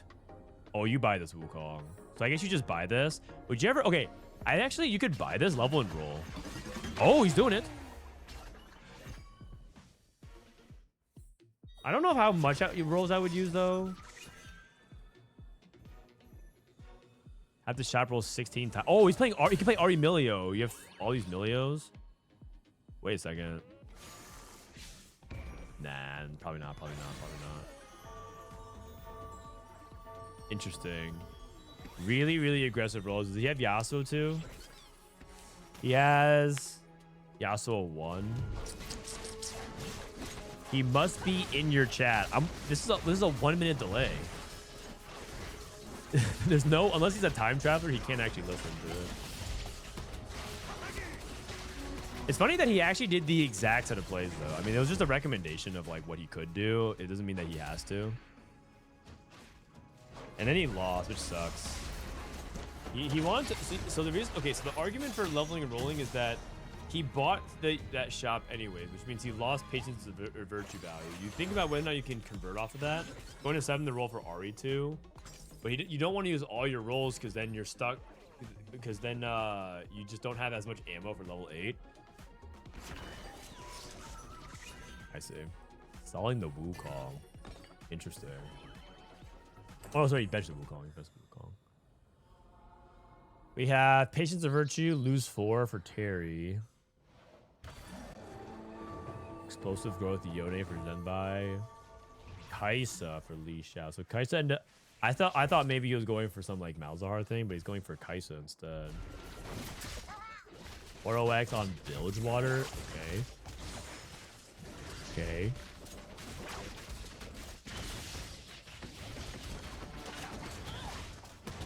I mean, Bilgewater is... Everyone says Bilgewater is good, but they all say that it's like a very specific spot to play. I mean, this spot looks pretty good. He has items, he has econ, he has 2 stars. The thing that I struggle with is if you don't find MF early, and let's say you don't even find MF2, how do you skip level 8 and get to 9? Because I feel like with the Bilgewater, I get stuck on level 8 very often.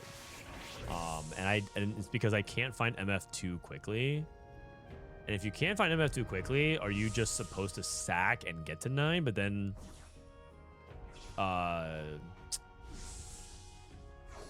you're low HP, and if you go to 9 and you're on 1-star Tomcat, 1-star MF, like 1-star Shyvana, everything like that. That feels like a doomed spot. Wow, he just gets MF off carousel. Never mind, this guy's a beast. This guy's a beast.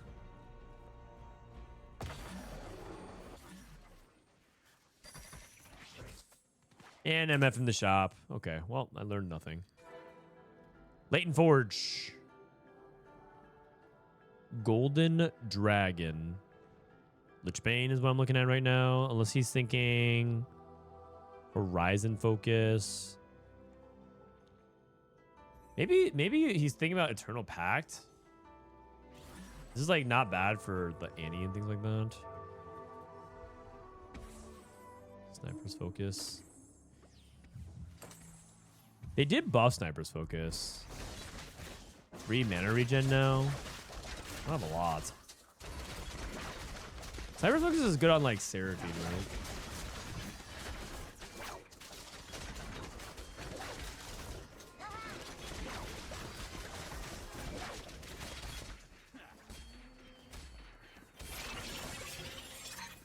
Sniper's Lux. Sniper's Lux is okay. Sniper's Seraphine is okay. Sniper's just the better one. It's not C tier. I just literally updated it because it's like it's not C tier anymore. I think the stats say it's like pretty decent, so I moved it to A. Artifacts in general are in a pretty good spot. I would say that Zhenbai has AP crit Yone. I would say that overall artifacts are in a spot where they're not super broken, but they're just good. They're just good. 5 Noxus. Binteum on a win streak though.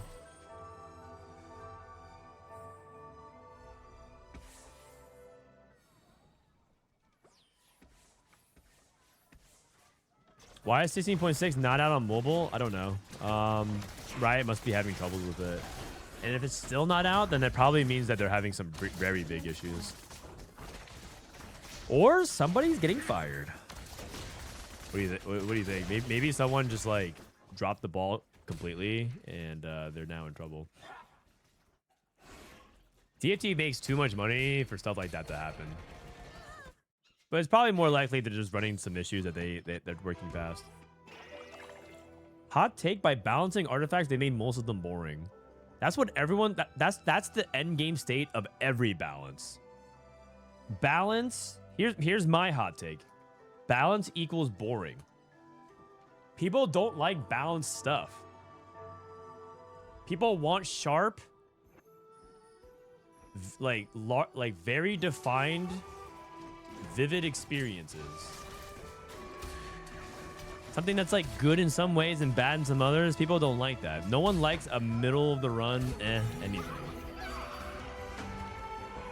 That's actually the coldest take in the room. The coldest take in the room.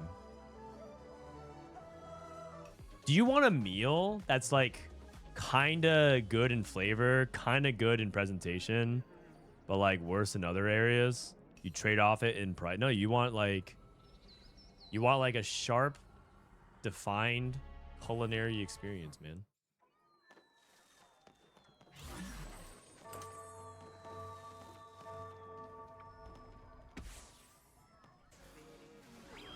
Hot take: buffing weak things and counters to OP is better than nerfing OP. Is that really a hot take? I think a lot of people think buffs are good. Also, Riot buffs a lot of things. Also, nerfing in general, from a design perspective, does more than just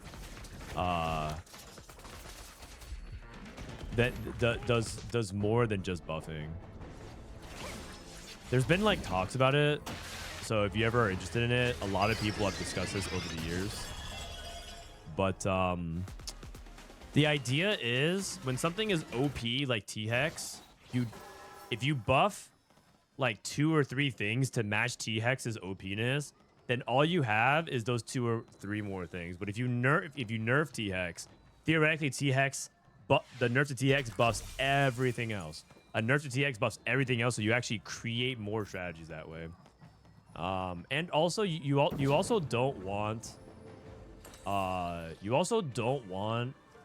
a situation where power creeping in the game becomes so prominent that the pacing of the game becomes destroyed because everything is just too powerful and everything's balanced on a knife's edge of just like Well, either it's like very threshold. Either you're at the level of T-Hex dominance or you're not to be a viable comp.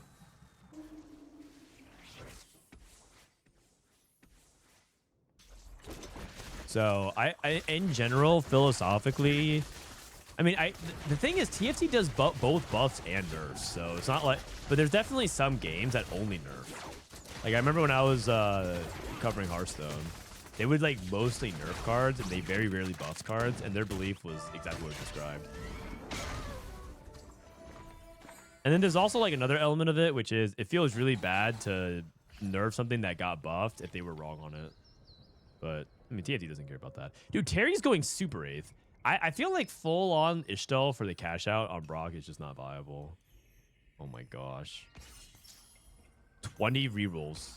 Is this guy trying to cheese a Nidalee 3 out of nowhere? He has to win a fight. I played this strategy yesterday and I think I went 8th. I think I went 8th. Or did I go 8th? I don't remember. But I remember I recall I was doing really well yesterday, except for one game where I went 8th, and I feel like it was the Ishtal game.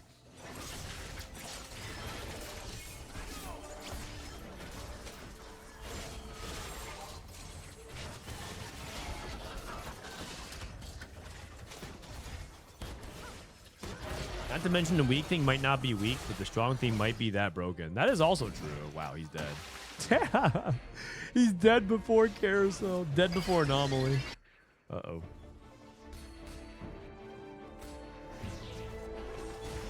Oh my god. How come they haven't been able to get T-Hex right? That is a question for Mort and Riot. That's a I can just give my best guess. I don't know if it's actually true.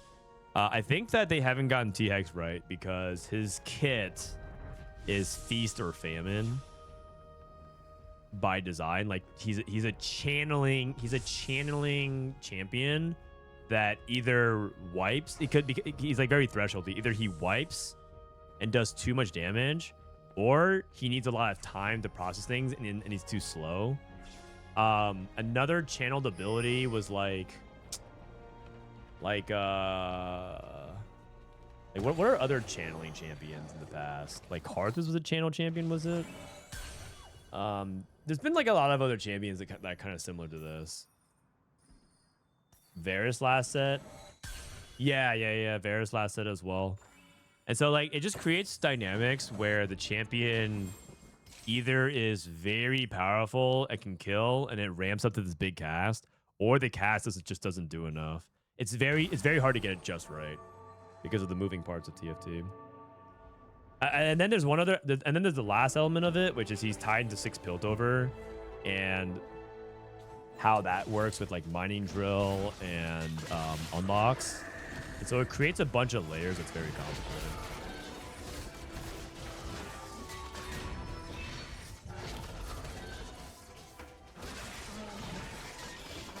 LeBlanc 3. I mean, LeBlanc 3 is very good for sure. Probably have to update LeBlanc on the website to be more accurate. I mean, it's sort of similar to this, but like I think right now people are taking Darius. Looks like Darius is... It's like Darius Nico. Okay. Good to know. JG Yone from Zhenbai. He has salvage bin, so he can replace it at any time. Zhenbai is the best performing CN player in the past 2 sets. Actually, going back to 3 sets, going back to set 14.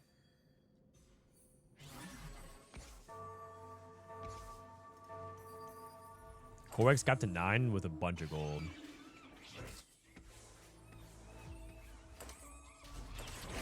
Death cap on who? Orn, okay.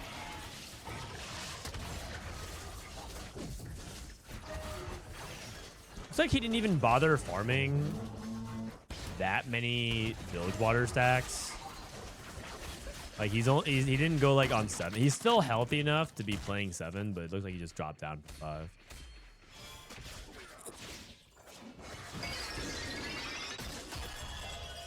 You almost want new things to feel better, superior, to make it attractive and get player count, than nerfing it to a normal state of balance to not make it bad, thus creating better experience. Oh yeah, for sure. Again, it goes back to what we were saying before, which is balance. People don't want Like, I actually think that people don't actually want balance. The actual hot take is people don't want balance. They just hate imbalance. They don't actually, like, I don't think players actually want things to be balanced per se. They just hate when something is, like, way overpowered and losing to that. That's basically it. I feel like people don't even mind beating the weak power stuff. They just hate losing to the strong stuff. And it's just because people hate losing. just ask the people in chat. There's a bunch of losers in there. Just kidding. Just kidding. Oh, this guy got the Baron. Isn't JG Yone not bad since his ult crits and AP? Yeah, it's not that bad, but I wouldn't say it's very good either. Oh my god, this guy hit Baron in 3 rolls. What?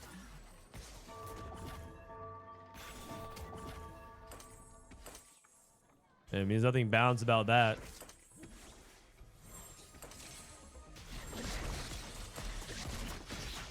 TG? He was only playing 2-item tank. This guy's playing binary. 2-item Kaisa. Oh, his Kaisa's is AP Kaisa. Uh-oh. That's awkward. He's playing AP Kaisa, not AD Kaisa. Wait a second, I think he lost. Oh, God. Wait. Oh, no, the Sand Soldiers. Kog'Maw. Wow, very close, very close. But that'll probably be the last time he lost because Kaisa... Oh, my God. It's because Shojin gives AP. And he has Arcanist. Zhonya's. Huh. Interesting. How do you get more AD on? You gotta take Arcanist out. Shyvana 2. Binteum hit set 2. Binteum transition to 9. Trying to play Rise. Demacia Rise. This setup is crazy strong. If he can get there. He's still playing Golden Dragon. Oh my goodness.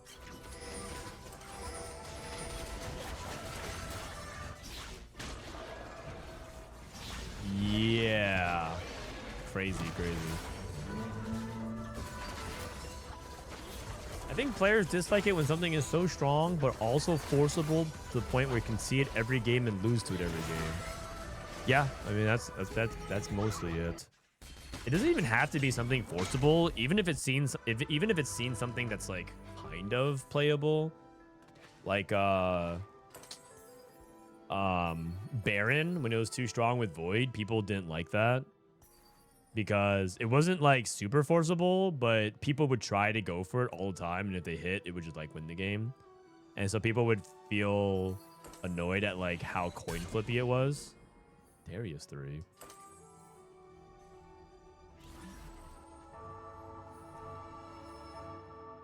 That's another unlimited as well. Binteum wins Sniper's Focus for the Xerath. Rise 2. The problem with Binteum's board is his front line is very fragile. 1-star Kennen, 1-star Tarek. Not a lot of frontline items. His tank actually might be set 2. Darius. Wow. Achi went 7th from 18 HP. Darius 3, LeBlanc 3, 7th. Oh my goodness. After it just went 2nd.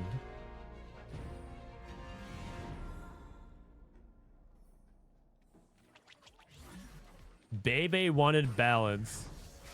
Bebe. No, I think Bebe didn't want balance. I think Bebe wanted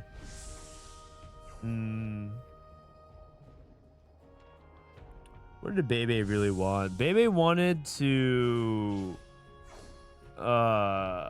be rewarded for aggression. He wanted to be rewarded for aggression, and aggression only works sometimes. I generally think aggression is a cooler strategy to play for than playing passively. I think passive play in TFT is not as interesting, personally. There's like an argument that TFT eventually needs to figure out how to make the game feel more dynamic in the early mid stages of the game. One thing that I like about Bard in the beginning of set 16 was that Bard encouraged you to roll on stage 2. It encouraged you to roll and it made you think about like doing things in the early game instead of just sitting there passively, just collecting gold and buying whatever in your shop. And I think if TFT can tug on that thread more, the game can get to a spot where I think it just might become much more interesting for that reason.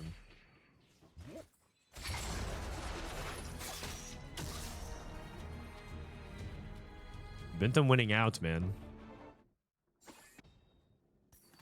This guy's playing Golden Dragon, but does he get the durability? Oh, he does. Oh, Golden Dragon on Galio? Wait a second. So it works on Galio? 1, 2, 3, 4, 5, 6, 7, 8, 9, 10 with the Fawn. So, and he has a 20 durability. Holy. What the heck?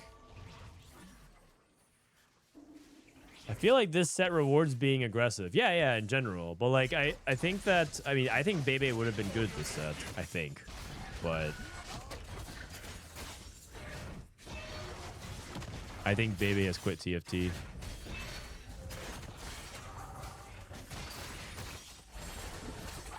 I don't think he's playing anymore. He's too busy in business school. I miss assassins and a positioning importance from Dota Auto Chess and made the game much more interactable.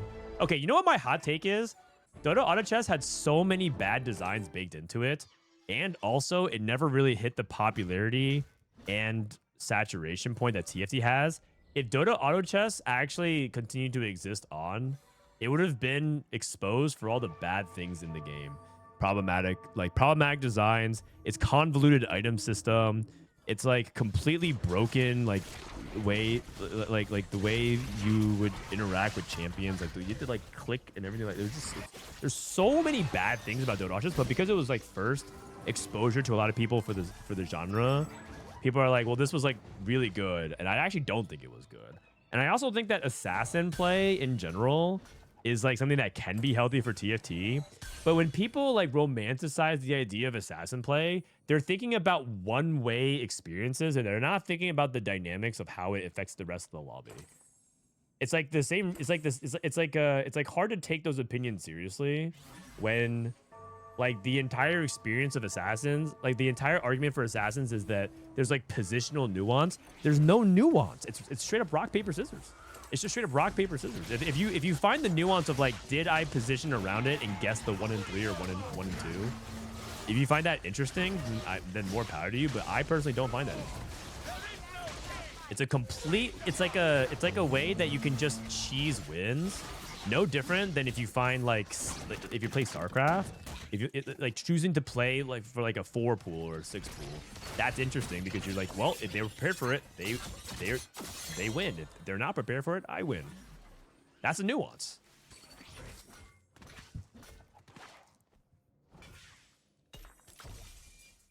That's not how assassins work, though. It is. Assassins are very binary in their outcome. The assassins are binary on their outcome. Either they get onto the unit they're trying to assassinate and you swing the fight, or you do not get onto their, like either you jump onto the MF and Kindred or you don't. And if you position around them, you stop them from doing it, then you've overinvested into anti-carry and you're not going to win the fight.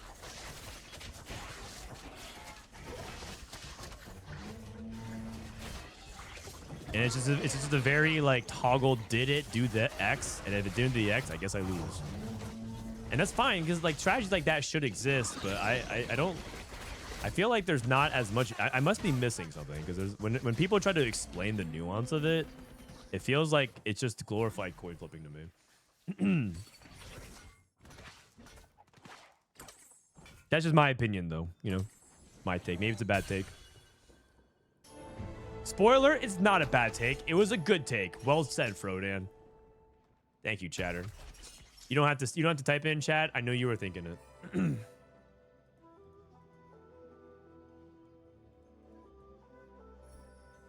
Dude, Binteum's board is unbelievable now. He has 3 item Xerath, 3 item Rise, 3 item Galio, 3 item Set. My god.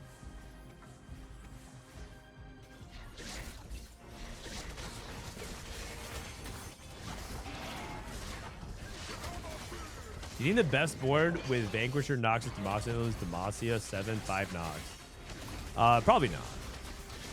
7 Demacia is not that good. And as a trait in itself, it's not that good in itself. But it's fine to play in the mid game. Same thing with 5 Noxus. Not that great. But it's decent. Wow, LiShao won? Oh, he's playing Baron too, that's why. Never mind. Maybe. Imagine this board going third. Would you not be perplexed? This board is a third. That's actually crazy. So close, so close.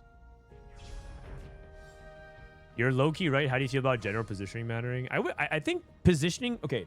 It's like there's this weird paradox in TFT. On the one hand, positioning is something that people hyper tunnel on or hyper fixate on, and it doesn't actually matter nearly as much as every other skill. It's like one of the least important skills for you to focus on until you get to a certain level. Like all the way up to Challenger, I think positioning is overrated as a skill to work on. And at the same time, positioning is such an underexplored like edge that you can gain on the competition because people do not position correctly on average. So it's like this weird paradox where simultaneously it's not important, but also it could be one of the biggest edges you can gain against the field. I'm not entirely sure how to, like, eventually when I get back into making videos on the fundamental stuff and I tackle positioning, it'll be a very interesting video to try and make because I think I'm going to contradict myself a lot. Wow. He went third. It's like no matter what. Wait, wow. Bilge Water just wins like that? Dude, Bilge Water. I mean, he does have farming artifacts on Ornn. All these boards are just crazy capped.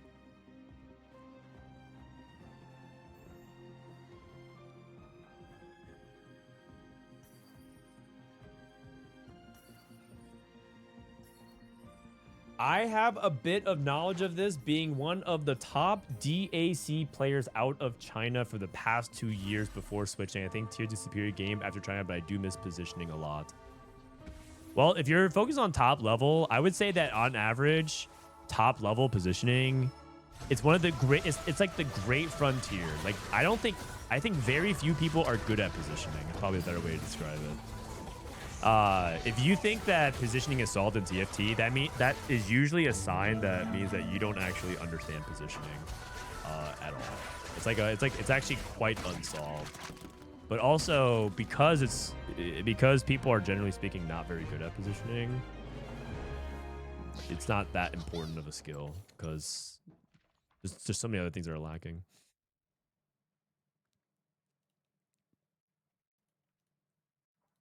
There's a huge dimension of positioning that people don't really know about or don't really explore, and it's interesting because the reason why I can so confidently say that is because every single time people say I don't understand how this unit, like this set, I don't understand how Fizz works. Julie says the Volibear and set positioning that Weijin found, right? Yeah. There's so many small things like that. And then it blows people's mind and then it becomes like quote obvious. But it's not. There's many different things that you can unlock in it, but it's just something that people haven't really explored in a meaningful way. And then when we feel like we have a good understanding of it, they change it up on us. You guys want to watch more scrims or you guys want to go into games? It looks like a lot of the people who are playing tomorrow are scrimming. It's a lot of EU scrims right now, from what I see. Has Soju been practicing? Not really. He hasn't really been practicing. See if I can find something. Who's Pressivant spectating? I can't really spectate all these games. Are they on a different what's Maikel up to? They might be on a different TR.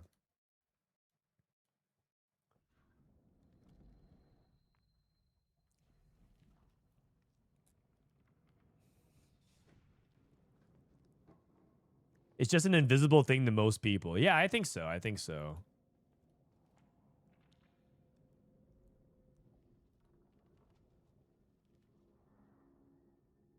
A big difference is that in DSC you get mana from taking damage. How new are you to you sound really new to TFT because that's how it used to work, and they changed that system recently.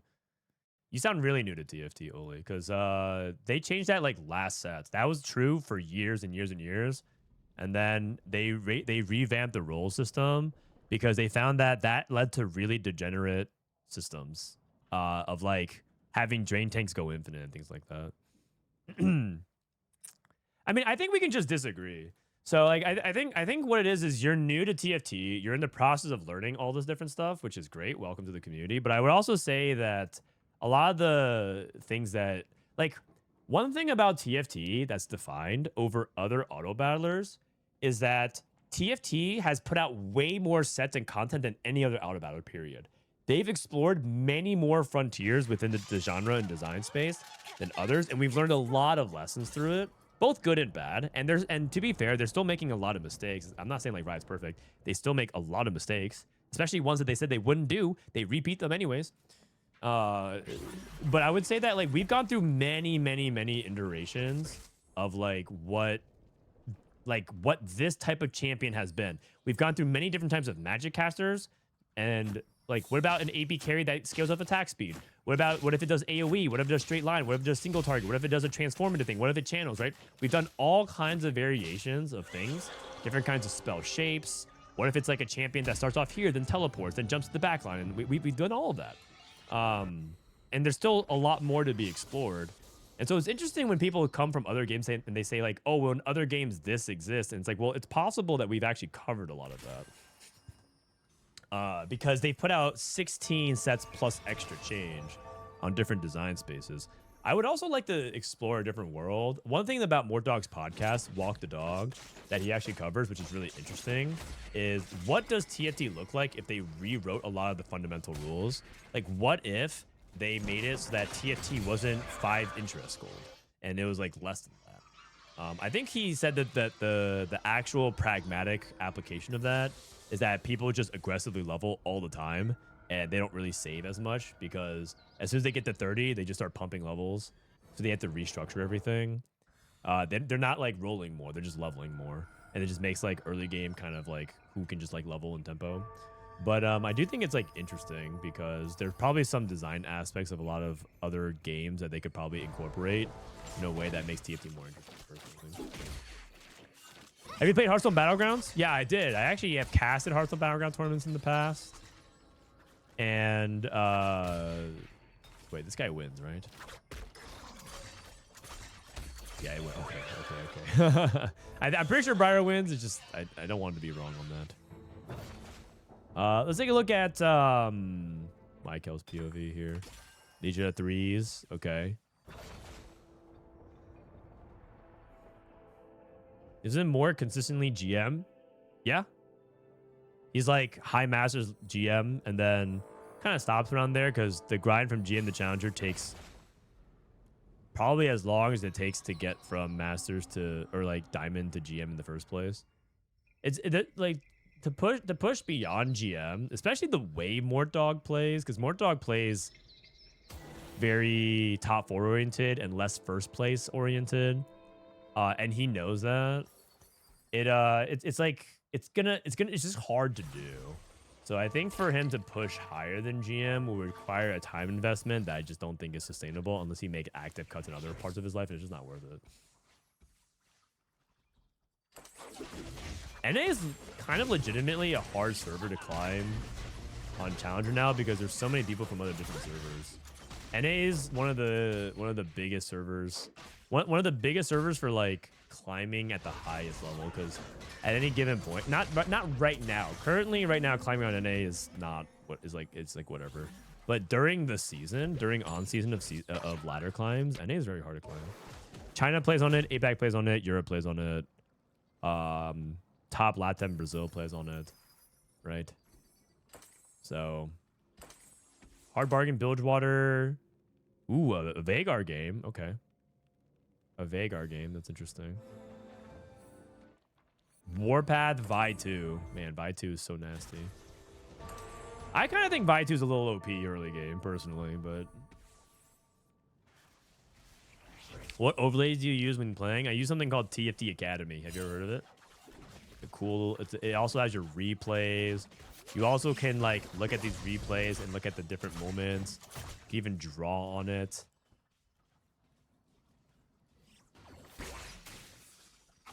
Good stuff, man.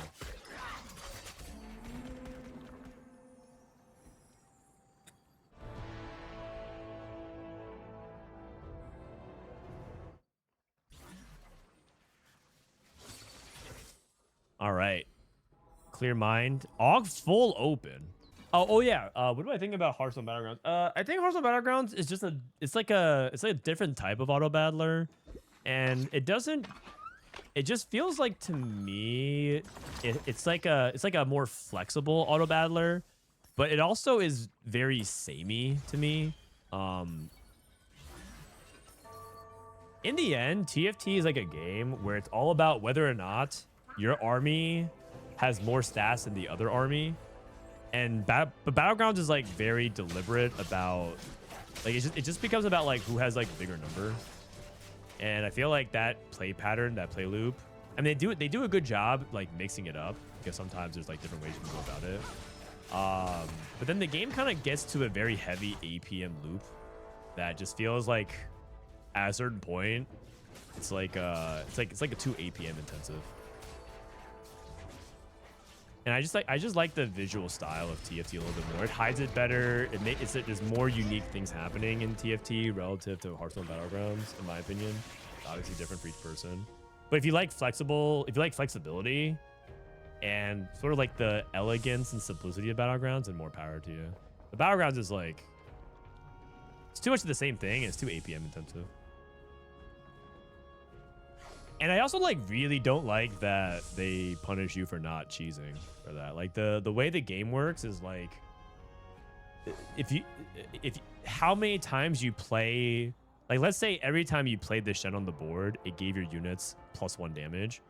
And so what you're supposed to do, you're supposed to play the Shen, sell it, buy a Shen, play, sell it, and then the Shen refunds itself, right? So there's like strategies where you're supposed to do that, and you're literally gated by your seconds on your clock, and you get more time if your battle finishes earlier.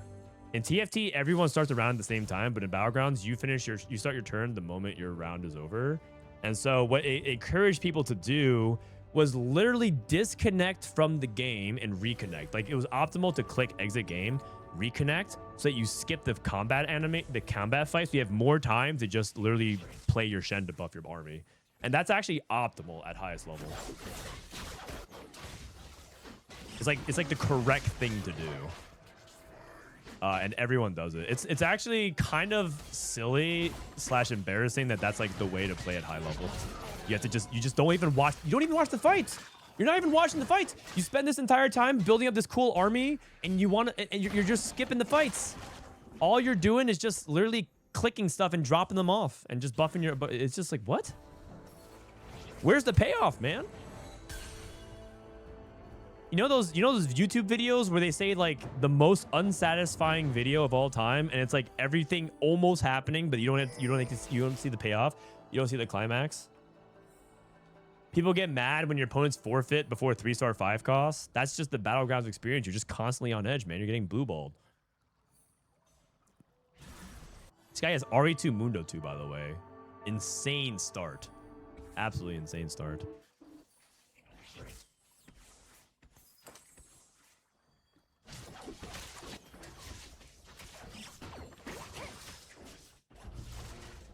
But it doesn't mean it's a bad game. I mean, I can expose the weaknesses of TFT very easily as well.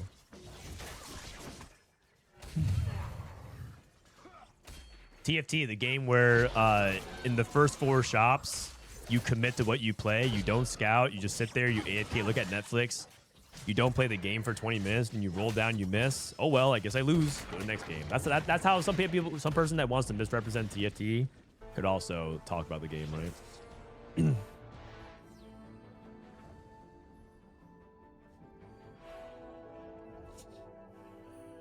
It's all different strokes for different folks. I think they're both good games. I just think TFT is better. But obviously, I'm biased. Savings account. Okay. You know, we've yet to see people play around Malzahar Zoe, like, reroll today.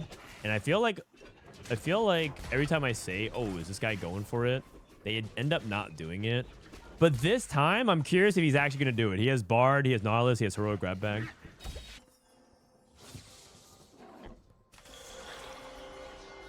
How many ways are there to break items into components? There's Salvager, the item itself. There's Salvage Bin.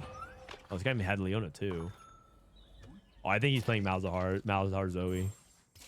I think that's basically... Oh, and Gwen's gift. So I think 3 ways right now.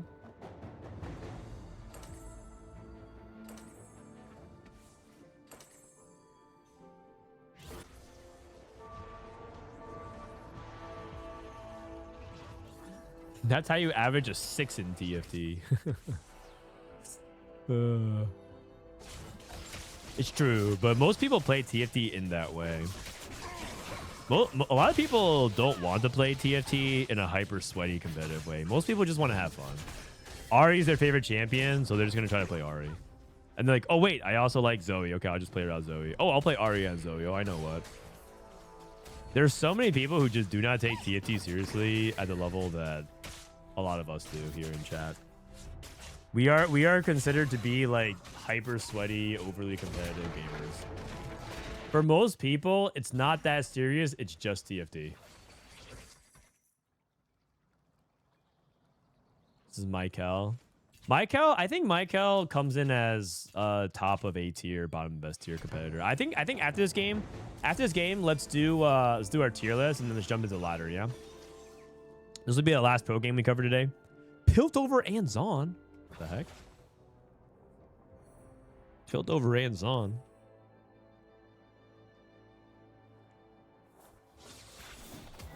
The worst thing about TFT is I'm not rich enough for a Prestige Chibi. Not yet, but maybe you could gamble. You just have to get like a set of free treasure tokens. Maybe next set you can get it. Okay, double Nashers. This guy's unlocking Veigar now. Level 7, making 0 interest. Yo.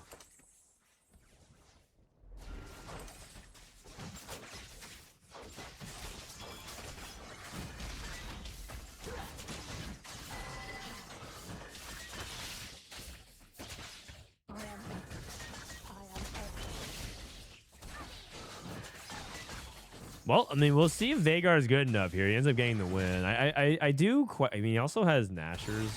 Oh, because Veigar can crit. I see. Unlocks Kaisa as well. That's kind of unfortunate because Kaisa is a dead 4 cost. He unlocked Fizz, Kaisa, Kabuko, and Veigar in the same shop. And his first slot was Yordle. He actually had a predetermined shop. That's so funny. All 5 of his slots were filled by something. The 4 Yordle and the 4 unlocks he got. That's hilarious.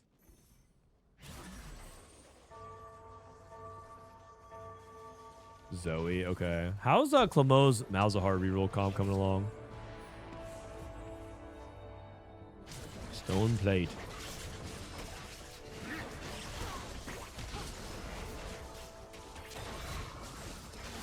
He had to sell to afford it. Yeah, that's the thing about those unlock shops is that sometimes you can't even afford it.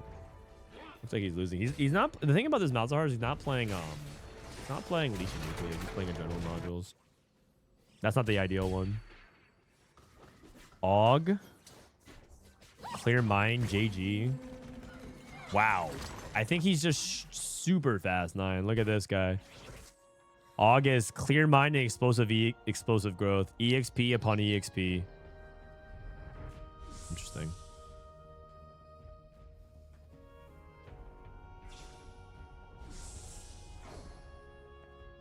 Okay, Cloak on for Clamo.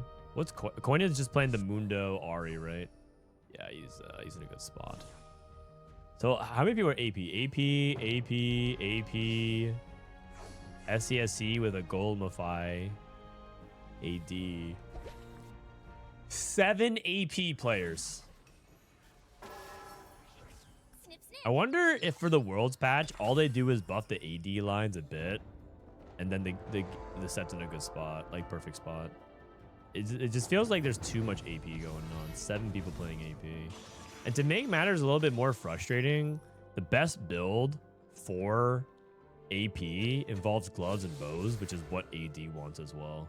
Like Nashers, JG is like this, so that ends up kind of taking some of your items for AD as well. Pretty frustrating.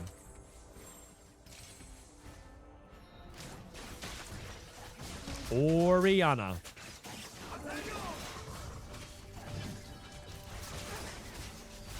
Oriana. Last Whisper Ari, huh?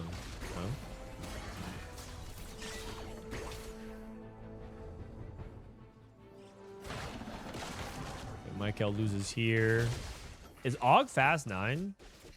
Or is he like level 8? Wait, triple Stoneplate Leona. Oh my god. Crazy. It's unlocking his Skarner. He can take an Ishtal now. And a Zillion? Yo, that's such a huge hit. That's a crazy hit, actually. Probably by 40? Yeah, okay, so he's doing that. Maybe just sell these units. Wait, you definitely want to play... Maybe you just take out Bard, right? Aren't you just supposed to take out Bard now? And play... play Zillion? No, sorry. Play the Sandra for the Invoker. He's just gonna sack Clear Mind for a turn. I mean, I guess that works. How do you feel about Clear versus Clear Mind if Clear Mind becomes better in low econ openers? I would say on average, Clear Mind is slightly better because you get to make 2 stars and play a good board and win rounds. Clear Mind, it's hard to win rounds because you're just obviously not keeping your pairs. So you're unlikely to 2-star them. Clear Mind's a lot better when you can make your interest, so that way you don't get punished for holding a big bench. I guess Clear Mind is, from that perspective, Clear Mind is better than Clear Mind in lower econ situations. Yeah, okay. So I worked it out, and I think you're right, but I wouldn't click Clear Mind because I'm in a low econ situation. I'm talking, I guess we're evaluating one versus the other if you get offered it at 2-1, right?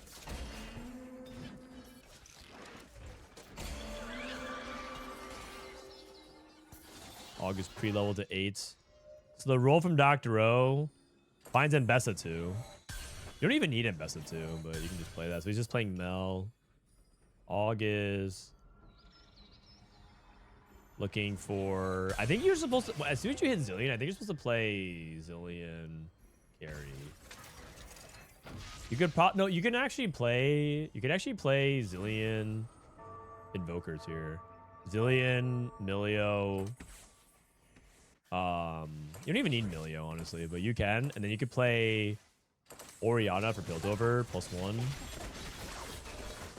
Either way, I'm pretty sure Zillion 1 is supposed to be itemized here. I'm like very confident that that's the case. Like Seraphine 1 isn't doing anything here. Close. Unfortunately, Nilly's getting targeted. Uh-oh. Tarek wins these.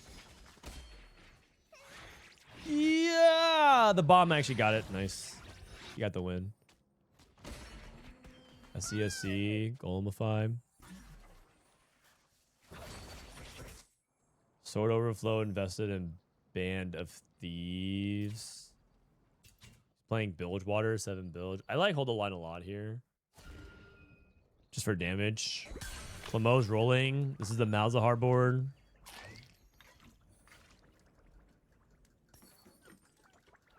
Two dupes. He has 5 Malzahars, 7 Leonas. He's gonna stay here. Okay.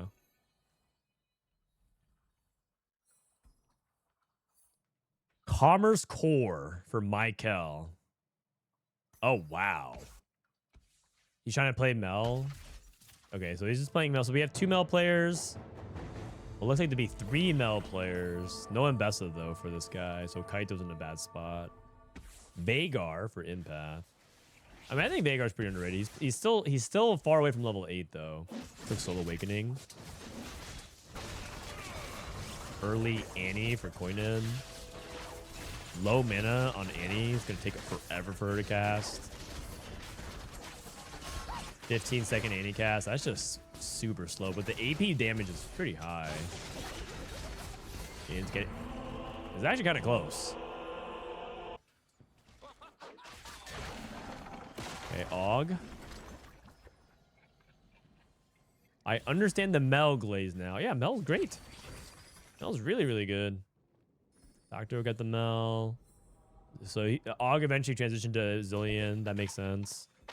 Nico 2. Armor's Core into finally Gusty and Bessa, but I feel like Maikel has the worst Mbessa spot by a mile, and I think he's likely gonna bot for nearly 2 for Og. I think he cashed out. Still hasn't bought 40 EXP. Never mind.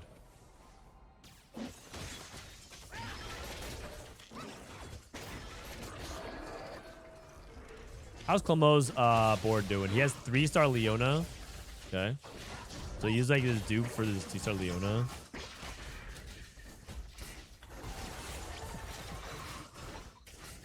Does Aegis of the Dust steal MR? It does. That's actually really good synergy. Oh my god, this Mundo 2 is immortal. Holy cow. Aegis of the Dusk Annie. How often will people who are ahead be holding the extra gears to stop people capping with Silas? I don't think that's like necessarily stopping other people from getting. It's just more about they cap with Silas. But it'll be pretty often, yeah. One thing very important to realize is that in Hearthstone and League of Legends, every game has a unique player strategy and player interaction because you have hero champ starts, but in TFT it's always exactly the same because everyone starts exactly the same, thus requiring a wide rapid upgain upsets, otherwise because they're sale. Yeah. Yeah. True. True.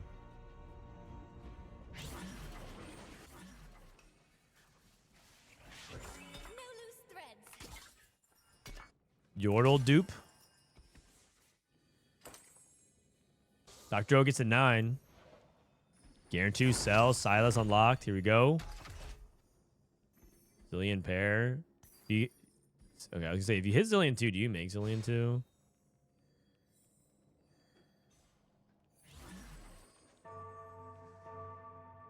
This is fine as is. This is fine as is. Shojin Hodge. Makes Vow. Okay.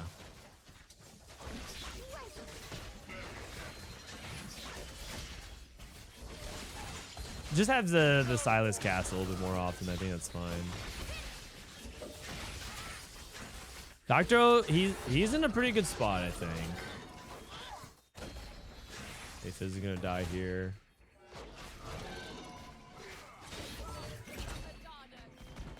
So you're saying they should bring champ stars to TFT? No, the thing about TFT is that got Rise. The thing about TFT is that you play with 100% of the game. Versus, I think what they're trying to say is like in TFT you play with the entirety of the set always, and so you get exposure to everything. But in League of Legends, you only play with 10 champions out of 180 or something like that. That's now out. So you only get a small exposure to it. In Hearthstone, you're playing only 2 decks. But in auto battlers, you're usually interacting with the entirety of the game. That's partially why balance is so hard, because every game is affected by it. If there's a problematic champion in League, you just ban it. You just ban it, or you just disable it. Like, you can't even pick it. But if there's a problematic champion in TFT, you can't ban it.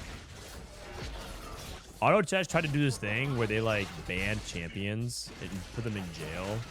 Sorry, not Dota Underlords tried to do this thing, and it was not a very successful experiment.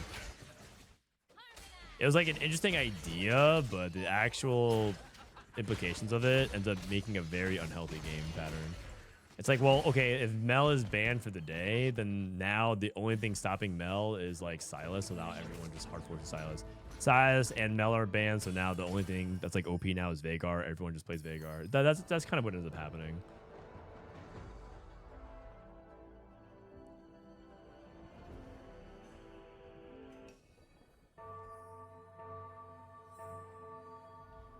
Well, Veigar looks pretty good. I think Veigar is probably the underrated AP line of the patch. This guy played it from like a pretty mid spot. So I think I'm going to think about playing some Veigar. I think there's a lot of value in not entering the Mel sweepstakes. Because right now, the Mel sweepstakes dynamic is... this happens a lot. Like, you're just... Dr. O is so close to being the strongest player in the room, but he is also paired on everything. Like, absolutely everything. And you're just going to die with 1-stars, and you're just going to hate your life. He skips Seraphine 2 and finds Seraphine 2. He's literally paired on everything. And he's 8th. Lamo hit 3-star Malzahar, 3-star Leona.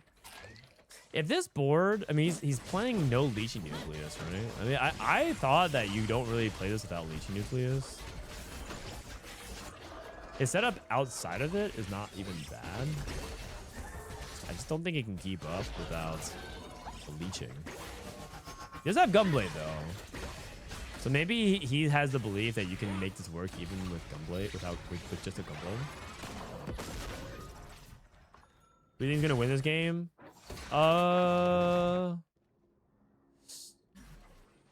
Let's see.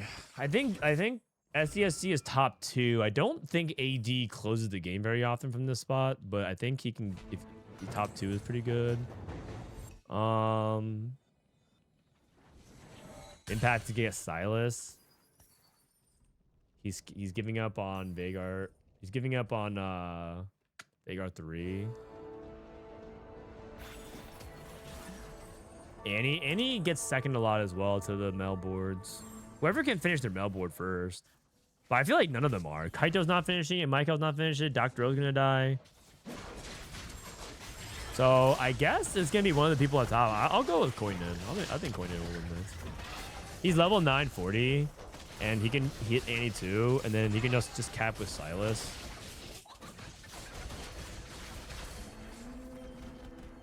But sCsC looks very strong as well. He might be the only AD player in the lobby as well, and no one's building anti-AD. I don't see any Brambles. Remember when Marvel Rivals tried to make an auto chess battler? Yes, I do. And I was watching Dishsoap and Soju play it and try everything in their power not to flame the game.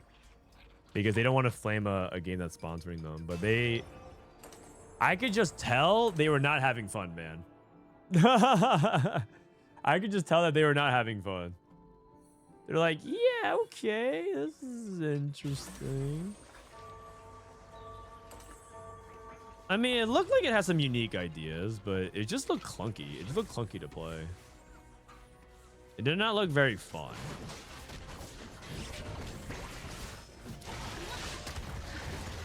It's easy for me to say, though, because I wasn't sponsored by it, you know.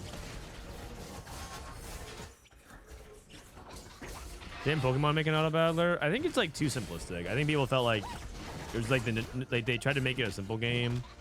But auto battlers that are really simplistic just don't have the depth. I tried playing Clash Royale TFT. Oh wow, Mel went 6, 7, 8, guys. That's actually a really good sign. The fact that all the Mel players went 6, 7, 8, because that just means that you don't play Mel and you just win. Just like balance in that sense. It's a very good sign. But I tried to play like Clash Royale TFT, and it just got boring very, very fast. It was like fun for like a few hours, and then as soon as you like, it could be that fact that it's like they just got started, but it just like ran out of depth super fast to me.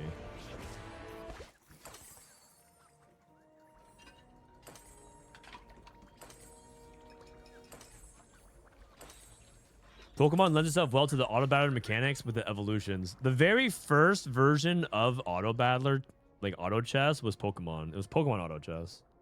It was back in Warcraft 3 when you could make custom maps of like different game modes and stuff like that. So the version that Dota auto chess made like modeled itself after was Pokemon.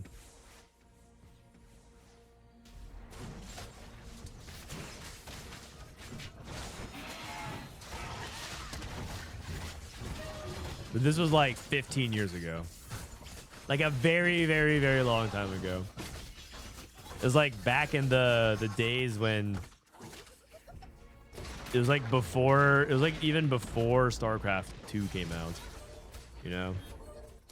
So long ago.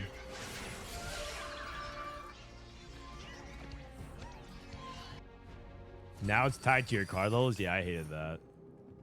Imagine if like every TF you opened in a chibi gave your TF more damage. That's what happens as well. It's just so super pay to win. What if TFT did Universes Beyond? I think that's probably what happens if TFT's running out of money or like Riot's running out of money and they're running out of ideas. They just start doing Universes Beyond. They'll just have Pokemon versus Vi and Jinx. Arcane versus Pokemon versus Naruto. Damn, the collabs would be sick.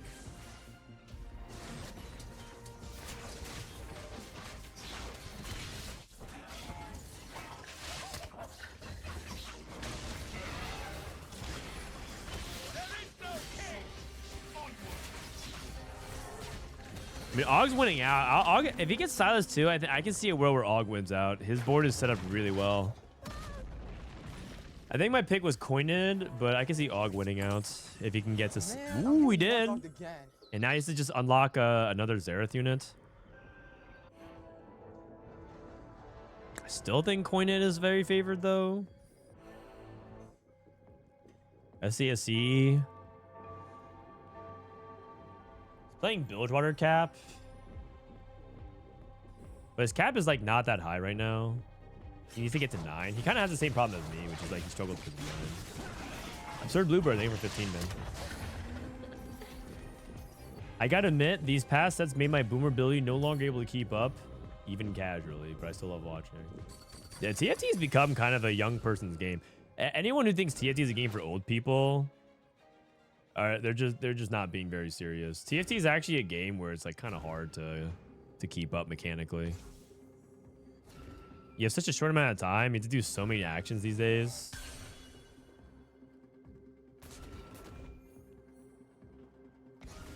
I think it has a reputation for being an old person's game because people compare it to like League of Legends. But I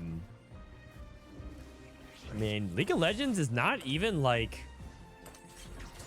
that high on the APM either. Like relative to other games like StarCraft and whatnot, or Fortnite. Or some of the fighting games.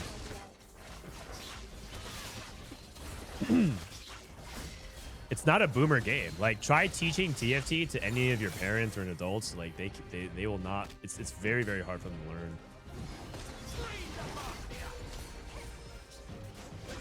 to learn. Ogg died to Kojnid. Couldn't get online in time. I guess Kojnid just wins the game. Level 10, Annie. Annie Arcanist. He's even winning Annie without Silas, by the way.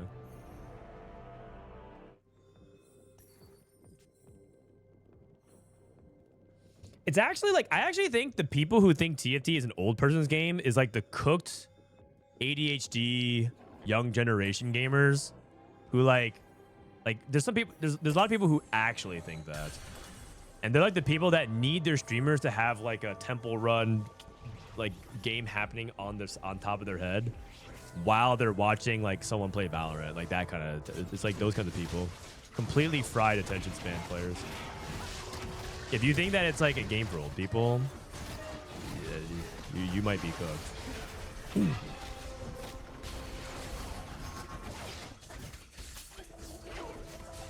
Oh, Lucian? Yo, nice.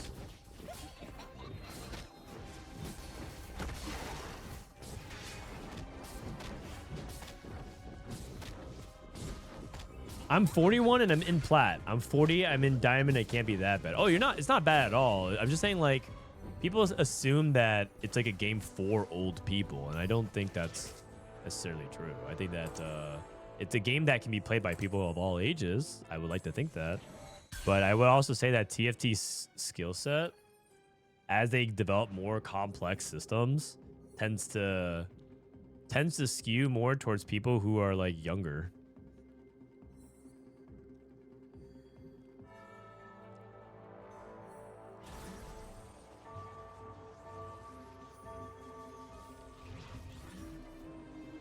Good ad hominem. Gorgon Flare, I'm timing you out till tomorrow. Peace. Don't want none of your shenanigans.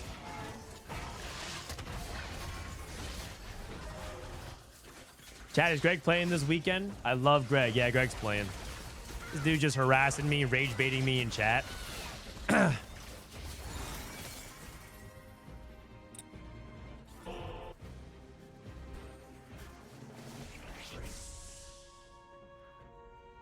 Old people aren't that dumb.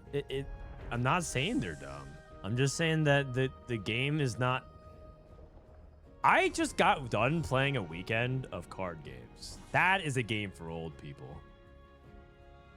That is a game for old people. Card games, you can take your time talking about stuff.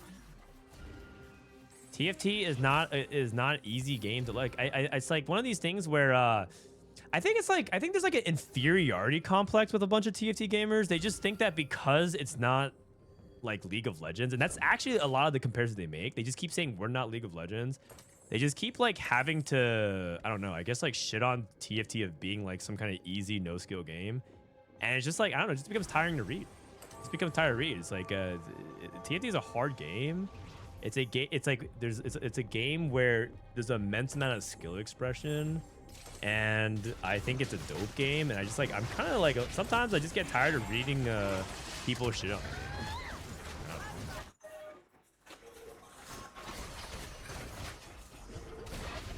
It's just for 24 hours.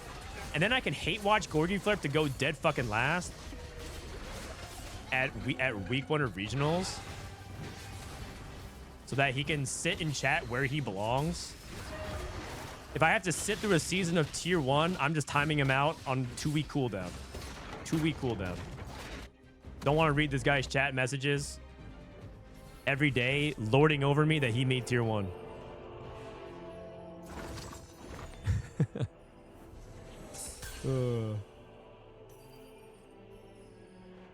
I feel like it's kind of like Rainbow Six, where you can rely purely on aim mechanics, but have a good understanding of the flow of the game can help you without reduced mechanics like selection versus super hard pivots. That's actually a lot of shooters are actually the same way. A lot of people overrate aim in shooters when it's all like good positional play actually makes a big difference.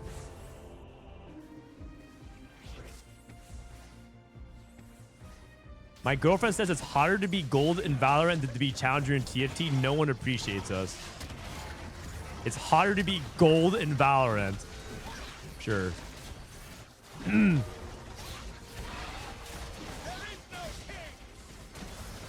mean, I think she's just joking.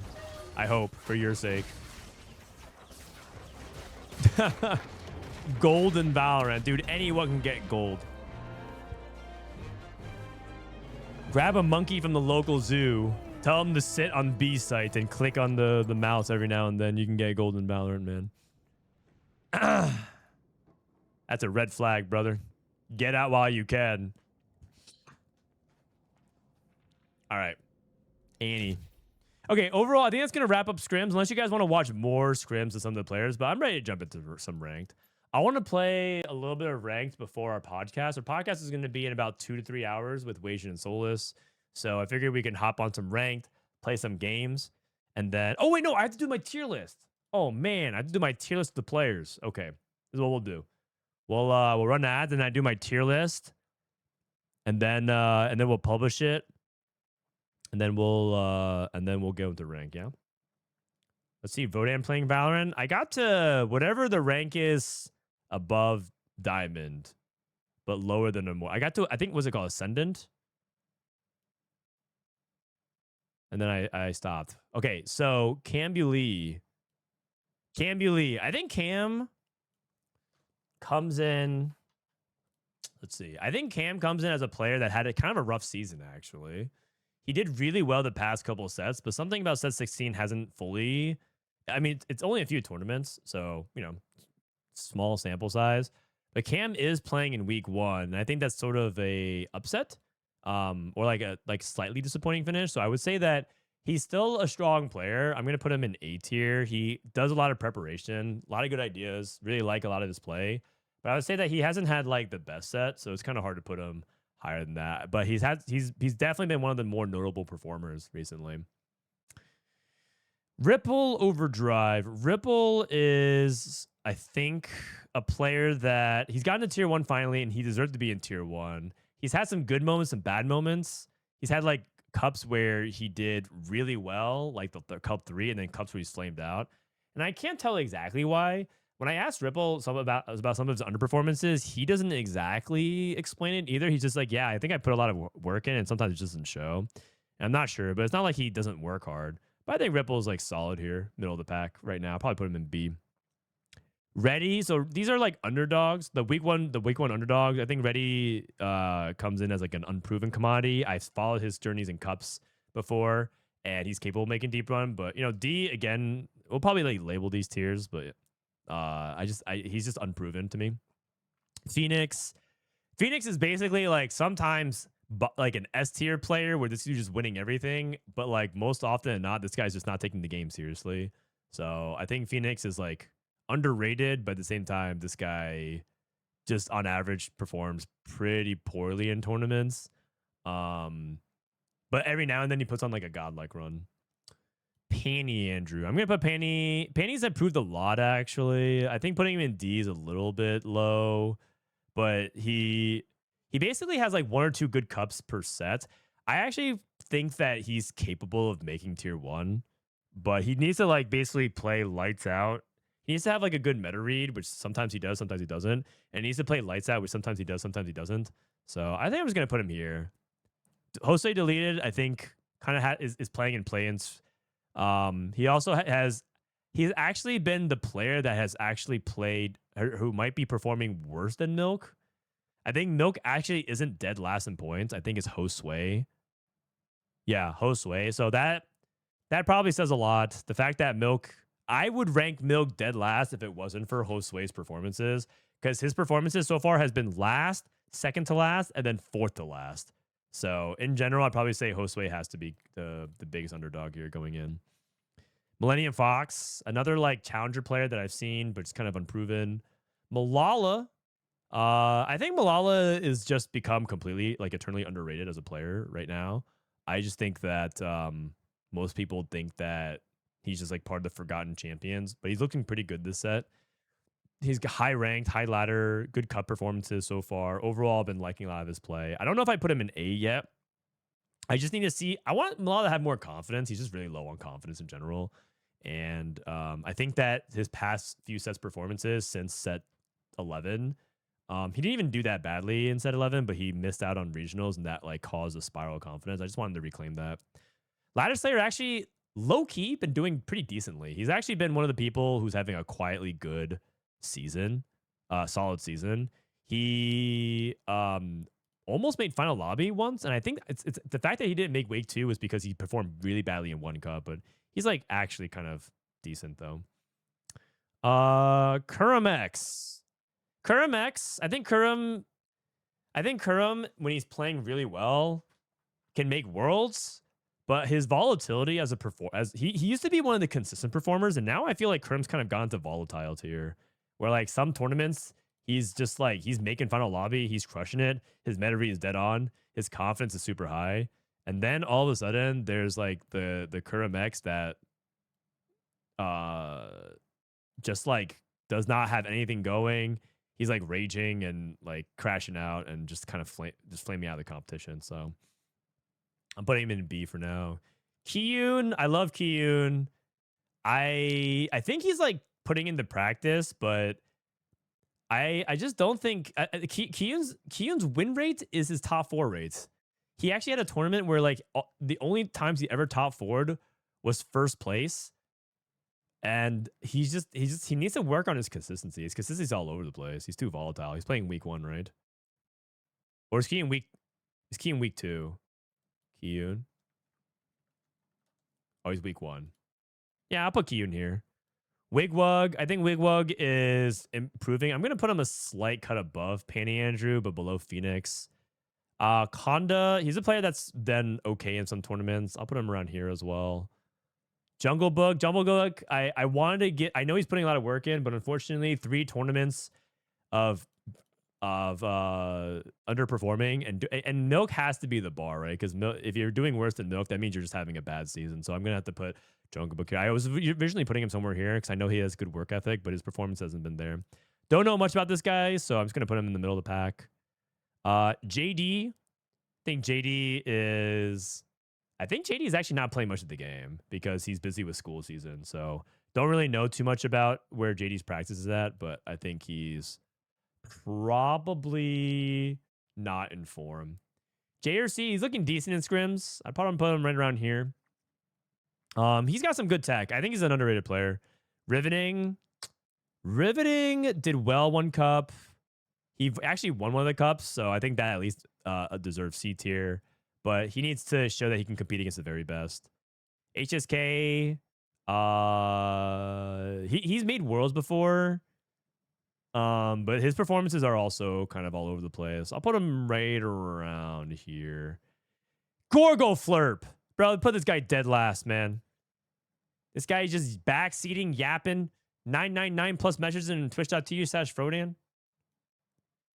And then he signs up for the Frodan 484 team and says, I don't even know what these units do. Gorgy Flurp played on my 484 team against Team Emily Wang and forgot to cash out his Ishtal. He was our Ishtal win-out player, and then he didn't cash out, and then he just died in 8th.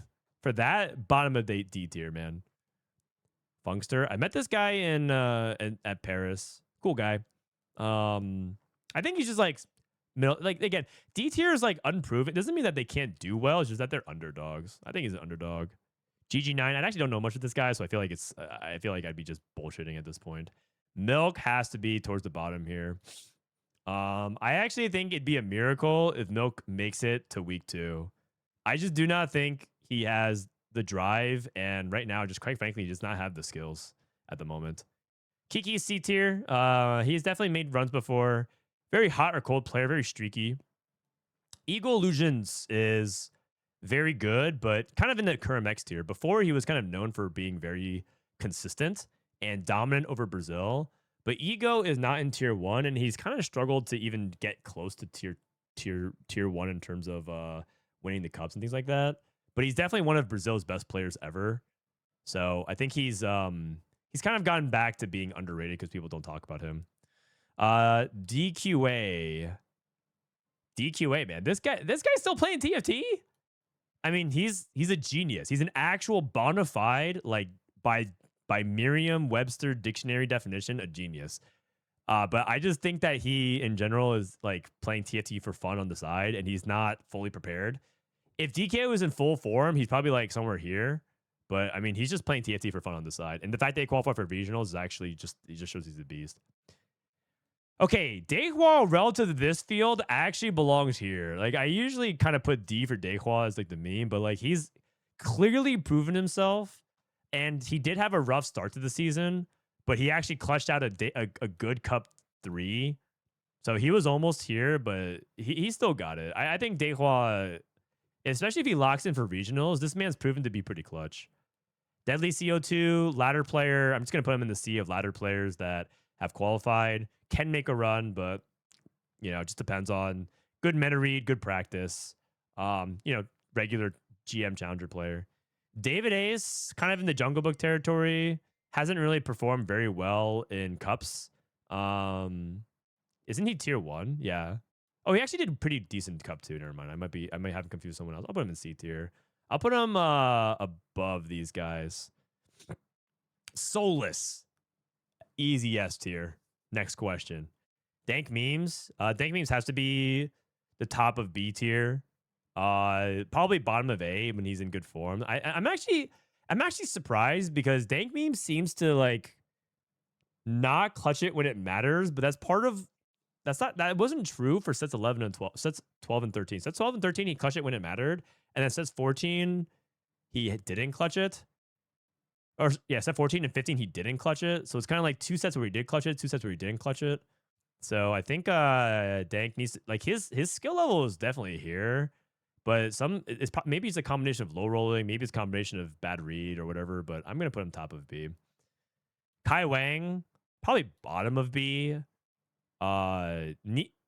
insane ladder player needs more consistent tournament results. Dude, I love Crazy Cat, man.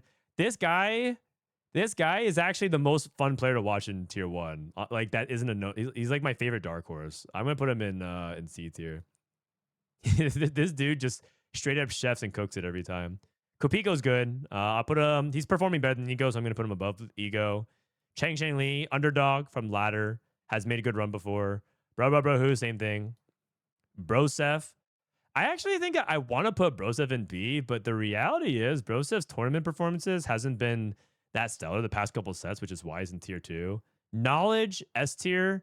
Coaching skills, S tier. Even his content is really high up there, but his tournament performances, he needs to have something improve. Gobosteur was an A for the past year, and then I think I was told that he's not even playing TFT anymore. That he's kind of like lost some of his motivation and he's just playing other games. Like he was playing a lot of Mugenic. Was it Mugenic? No, he was playing like some other game. I was just told that Gobosteure's just not playing TFT right now. So if he's not playing TFT, maybe he's trying to lock in for regionals. But as far as I know, he's just in the not playing TFT category.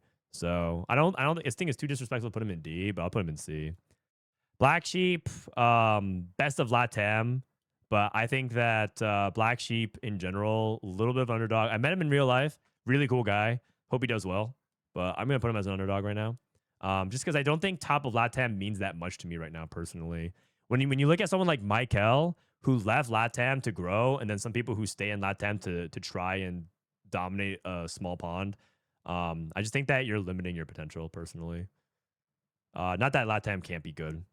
Babzera, solid competitor. I'd probably put him probably bottom of B. Had some high highs. He was the #1 point earner in Brazil, made it to Worlds multiple times. He made it Worlds last set. I think he did okay this set as well. Where's Babzera? Oh, he did not do well at all. Oh, I have him confused with somebody else. Okay, I'm gonna put him in C then. I'll put him here. I'll put both of top of C. Artix, he's back. He got relegated from first set, so now he is back to try and fight back into tier 1. When he's playing well, he's playing pretty well, like somewhere around here. When he's not playing well, he looks pretty damn lost. So I'm gonna put him here. I think he's above Panty Andrew. Peter and Artix are kind of intertwined. They're both like practice partners. They're both around that. Lumen has had a pretty bad season. Lumen's playing in play-ins, and he's one of the players that I hyped up the most, and he's had some of the weakest performances, and I was told that he just wasn't playing that much TFT because he was rank 1 a lot. So I'm going to put Lumen here in D tier. I hope I'm wrong, but quite frankly, he's been the biggest disappointment. I think I overhyped him for this set, sadly, because he has not actually performed. He's rank 1 every set. Maikel, I'm going to put here bottom of S. I just think it's incorrect to put him anything lower than that, just based on his relative performances. And any other set, Maikel would have made Worlds. He's made multiple final lobbies. He's made 4 final lobbies in a row. And he's really thriving under the new competitive system. He left LATAM, his home region, to go practice with NA and EU. He's grown immensely, and he almost won another cup. So he's very clearly an S tier for me. Upset Max, kind of in this group of like good ladder players, kind of like can be a tournament threat at times. Hard to say. Just depends on like if Max has a good read. Max is also kind of notorious for being a loose streaker, being like an open forwarder. I don't really think that's very good, so I don't know if it favors his skill set, but yeah. CMB9, a solid Brazilian player, made a deep run at Worlds. Cooks a lot. I think he's pretty solid. Pokygom. Is Pokygom playing TFT as well? I feel like Pokygom's not. I'm going to put him here. Pokygom's like very vocal. He's also like is vocal about how he's not playing TFT. So that makes me kind of like always question players when they're just like very nonchalantly like, yeah, I'm not even playing TFT. So yeah, I'm not super high on Pocky right now. And it wouldn't surprise me if Pocky gets relegated. Did he make Wake 2 though? Oh no, he made Wake 2. Never mind. He's not relegated. Just kidding. He's so naturally talented. Tunington actually has made 4 final lobbies in a row as well. Going back to last set, he's been in the pro circuit for both seasons. 4 final lobbies in a row. And again, if Wage Iverson didn't put on a generational run, Chunington might actually be our Worlds rep based on points performances. Some people probably say you're crazy not even putting Chunington S, but I just need to see one more out of him. Just one more. I want to see Chunington at Worlds and see what he can put up, but K3 Soju. Okay, what rank? Where does Soju go? If you asked me at the beginning of the set, I would actually put Soju here. If you asked me after Cup 2, I'd probably put him somewhere here. I don't know where he is, man. Where does Soju go? I think Soju, if he starts locking in after this weekend, if he truly locks in, he's here, I think. I think he's here. But I just don't think he's going to truly lock in, man. I think the problem is Soju qualified for tier 1 already. He's here. He's advancing to week 2, so he qualified for next set. And I just don't think his motivation is fully there. But maybe it is. Like, someone compared to Milala and Ego, their motivation is, and Kurum, they're at an all-time high. I can't put him below Dehua. I think Soju will unfriend me. I'll put him here. I can't put him lower than Dehua. I think he'll never forgive me. Although Dehua has been to more worlds than Soju. You know what? I'm down to do this. Motivate him a little bit. Dehua over K3 Soju. Only the knowers know. Only the knowers know. Me First Wraith has actually been he's had a pretty decent season, right? Yeah, he's pretty high up there. I think he's underrated. I'll put him here. I actually think this guy is kind of a beast. I would probably put him above Ripple. That makes sense. I think I have Ripple a little bit too high, quite frankly. Precedent. I think Precedent is S. Top of A. I think it has to be top of A. Unfortunately, Precedent, I think Precedent is still lacking that whatever it is to make Final Lobby consistently, to win the tournament, he's just like constantly getting bubbled. But I think him gatekeeping A actually makes exact sense. It's actually exactly where he is competitively right now. He's always like 9th, or if he makes Final Lobby, you know, that kind of thing. He's not a threat. Setsuko, oh man, actually I think Setsuko might be gatekeeping A. But this patch is his patch. I actually think Setsuko can win Worlds if this is what the set is. He's that good. I feel, and it's like, oh man, I just know that this dude, if it falls his way, it's just his set, you know. He understands it really well. I think I have to put him in S. I have to put him in S because I know the meta favors his skill set so much. He just has to. But his results have just been top of A, which is not even bad, by the way. That's still good. Quint is very good. I think he's the best of the Brazilian bunch. I put him as number 1 in Brazil right now. He's a new coming player who's only been playing for the past 5 sets, and he's made Worlds in 2 of them. Final Lobby and regional. Like, he's actually been performing really well. Shaco also had a pretty good run. I'm going to put him in B. Robin. Dude, Robin was with me at Riftbound Regionals, and this dude was just lost. He did not know what the hell was going on the new patch. He did not know how the new unlock stuff. He does not scrim either. The thing is, you can't ever put Robin low, man, because this dude just always shows up. He just always shows up. Is he bottom of A or top of B? Like, no matter what happens, Robin always shows up. But like, he did not know what the hell was going on in the patch. I think I had to be low. It's like, it's just too. There's a real case I was talking about with Robin between Dishsoap, Weijin, and Setsuko, Milala, and Replay. Robin actually is probably in the top 5 of tournament results pretty soon, like historically, because he has been there since the very beginning. And at a certain point, like, Robin's even made a Worlds Final Lobby. I think he just needs 1 more D World runs to enter the conversation of top 3, like kicking out Setsuko. It would go Dishsoap, Weijin, Robin. He's actually very, very close.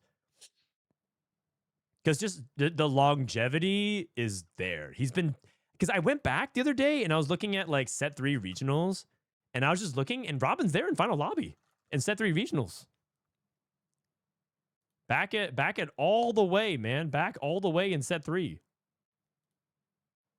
Back when it was OC NA regional Final Lobby. Like, Robin's been there since the beginning. Is Robin, Kiyun, Kurimex, Pult, Cottontail, Mismatch Socks, Grand Vice 8. Well, that was day 1. Sorry. The final lobby was Robin, 15 points, but whatever. So yeah, I think I have to put him in A. Legacy A. Current form B, but Legacy A. Spencer, motivation. When he's good, he's here. When his motivation is low, he's like here. I'm gonna put him in B tier. I'll put him above Soju. But like I'm not sure how much I expect out of him. Marcel is an A tier competitor. I'm gonna put him behind Chunington, ahead of Cambuli. This looks right. Marcel, I just want to say, don't be surprised if Marcel makes it back to Worlds. Yes, Marcel got bodied at Worlds last set where he went dead last, but he is putting in the work in. There's a Discord of these guys scrimming. And Marcel he's just in there. He was in there till 11 p.m. He is in here since like 6 a.m. This dude is just in the tank, and he's not even playing this week. He's playing next week. This dude is he's just the hardest worker, man. This dude's just working so hard. And he's getting the results. If you are a fan of intentional, methodical play, you have to love this dude. Darth, he's already got his world spot. I actually don't peg him as that big of a threat for regionals because I don't know how much work he's putting into, because I know he's busy with his job and stuff like that. But when he's playing well, you know, up here, probably put him high B. I don't think that's too rude. Basso skills, I'm gonna put him in A. Basso's clearly proven himself. I think he's kind of got like the little bro energy, so everyone just loves to make fun of Basso skills. But he's top 5 in NA in points multiple seasons in a row, and he's talking a big game, and he's doing very well. So it's hard not to put him in A tier. He's in a threat for final lobby, which is kind of the zone he's in right now. And I think it makes sense. Wage and Iverson, come on, man. The golden road. Do I have to say any more? Academy Wage and Iverson. Damn, that is looking good. That is looking good. Academy Wage and Iverson. Academy Dishsoap. Dishsoap won't even stream. Dishsoap won't even stream, man. He's actually just straight up. Can I add a tier above? Can I add a tier above? Dishsoap won't even stream because he doesn't want anything to mess with his preparation. This dude is fully locked in. Arguably, you could even just say Dishsoap should be the favorite because, you know, Wajan already has his 4x Worlds invite. He's just free rolling. And Dishsoap is like motivated, man. This guy, I think he is fired up. If it was my personal tier list, I mean, I think I put Wajan because I think putting him not number 1 right now is just ridiculous for a power ranking. But like, it would not surprise me if Dishsoap is like fully locked in, peak form, and like 100% just dialed in. Just like, yeah. Slice down, second regionals, not bad. It was sort of making the miracle run of before. I'm just gonna put him in the middle of D. Shoma. I think Shoma is a step above. I think he's kind of in like the Lumen. No, he's better than he's performed pretty decently though in tier 2. I actually like Shoma a lot. He's one of my faves in tier 2. Shoma balls. And then Santi from Mexico. I'll just put him somewhere in here. That's it. That's my tier list. That's my tier list. What do you guys think? Wajan is number 2 though behind Solus. It's true. We have Souls tier. Soulless. Where would Greg rank? I think Greg would rank somewhere. If he's in peak form, I think he's somewhere around here. He's very solid. He's very solid. He has flaws to his game, but he's good at what his strengths are very good. And he's very competitive. And you have to imagine that there's like you have to imagine that this power ranking implies likelihood of making final lobby. That's how I power rank it. I would go like starting from Wage and Iverson. Sorry, starting from Solus, most likely to make final lobby to the least likely. That's basically it. Everyone here has an above 0% chance to make final lobby. But some people are higher than others, so it'd be Wajan, Dishsoap. The final lobby being Wajan, Dishsoap, Maikel, Setsuko, Precedent, Trinity, Marcel, and Cam. That actually makes sense to me. That makes sense to me. But I would say that Cam probably maybe just a step down because Quint's been playing pretty well.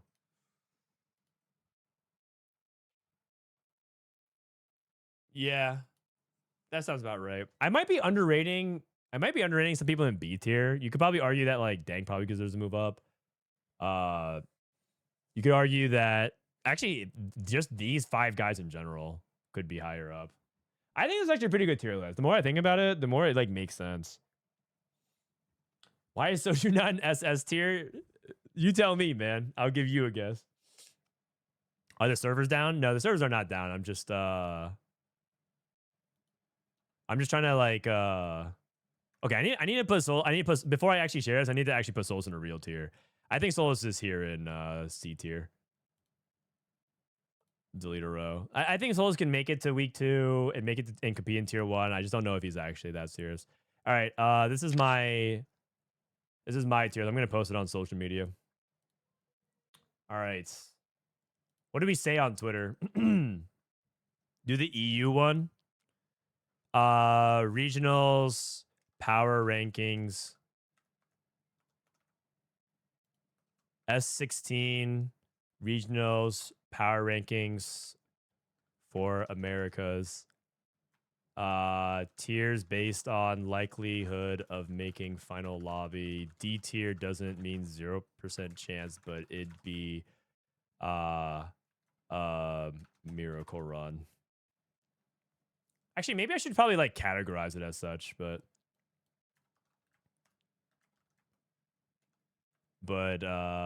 pretty or but would be considered the Cinderella miracle run.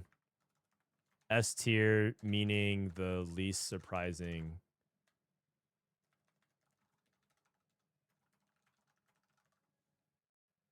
Okay, that worked. That makes sense.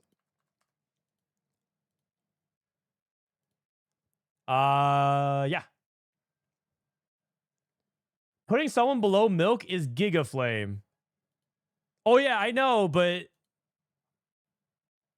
like, dude, Josue got 1/5 the points of Milk, man. It just has to be. It just has to be. It just has to be. Like, it's like, yes, I understand there's some like Milks at the bottom, but like Josue has gravely underperformed. And then I just look at his games and I just don't think that he has it figured out yet. Something might click in it. I'm not trying to flame, man. But like somehow he's not even last.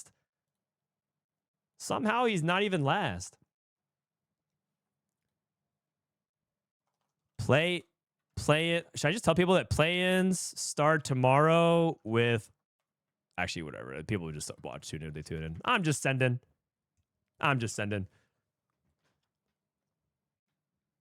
Boom.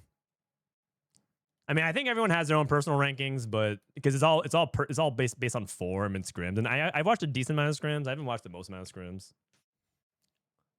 But this is pretty fun. EU. Oh man, I don't think I could do EU. I quite frankly, I don't know a lot of tier 2 EU.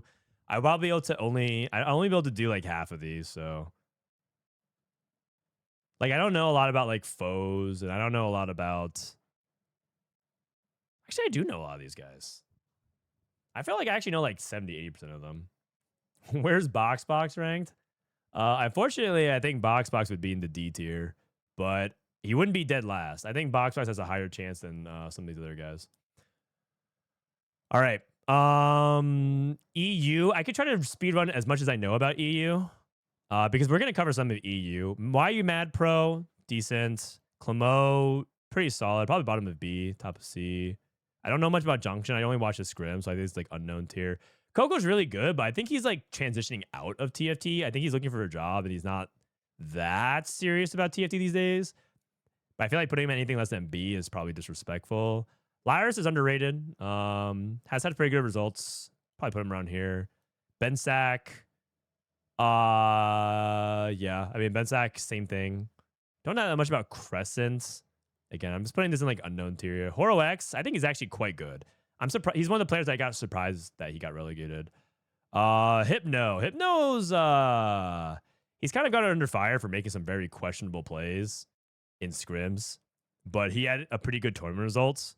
So I think you can't put him too low. Arzu has made deep runs, but I think he's kind of an underdog. Revan's already made worlds, and Revan has made worlds, but he has proceeded to go dead last in every cup since. Actually, Revan's has the dubious honor of winning a cup and playing in week 1. He actually might get relegated while making worlds because he won the cup and then went second to last, third to last. So this guy actually kind of has to do well, otherwise he's gonna get relegated from tier 1. I'm gonna put Revan in C. Moritz, I think, is an underdog. I like him though. Wet Jungler when he's in good form is A tier. Opal is in the like good French players. Volta, I've kind of cooled off on Voltairix. I feel like he just does some meme stuff, but it always works. But he's really accomplished for a reason. I think he's kind of like Robin. Legacy wise, you'd put him here, but form wise, he's probably in B. People glad. This guy gets tiebreakered out of every situation ever. Like anytime I see this guy's just losing tiebreakers of like top 16 or final lobby. Sag. Zyko's on. I remember him because Bryce flamed him a lot from set 4. He's clearly gotten better since then. I'll put him here. Kojnid is a very solid player. He's had good results. He's had some really good results and some really bad results. Yeah, I mean, that summarizes it in a nutshell. It just kind of depends if he can get himself rolling. I'll put him in top of B tier. Vigo, seen the scrims. He's decent. C tier. Ilya, he got like top rank in EU. It's not exactly a meta that I think he likes very much. I think Ilya is pretty solid. I'll put him in B tier. Don't know much about foes. Jedusor is like the play that you would put in S, but his results have been kind of all over the place, so I put him here.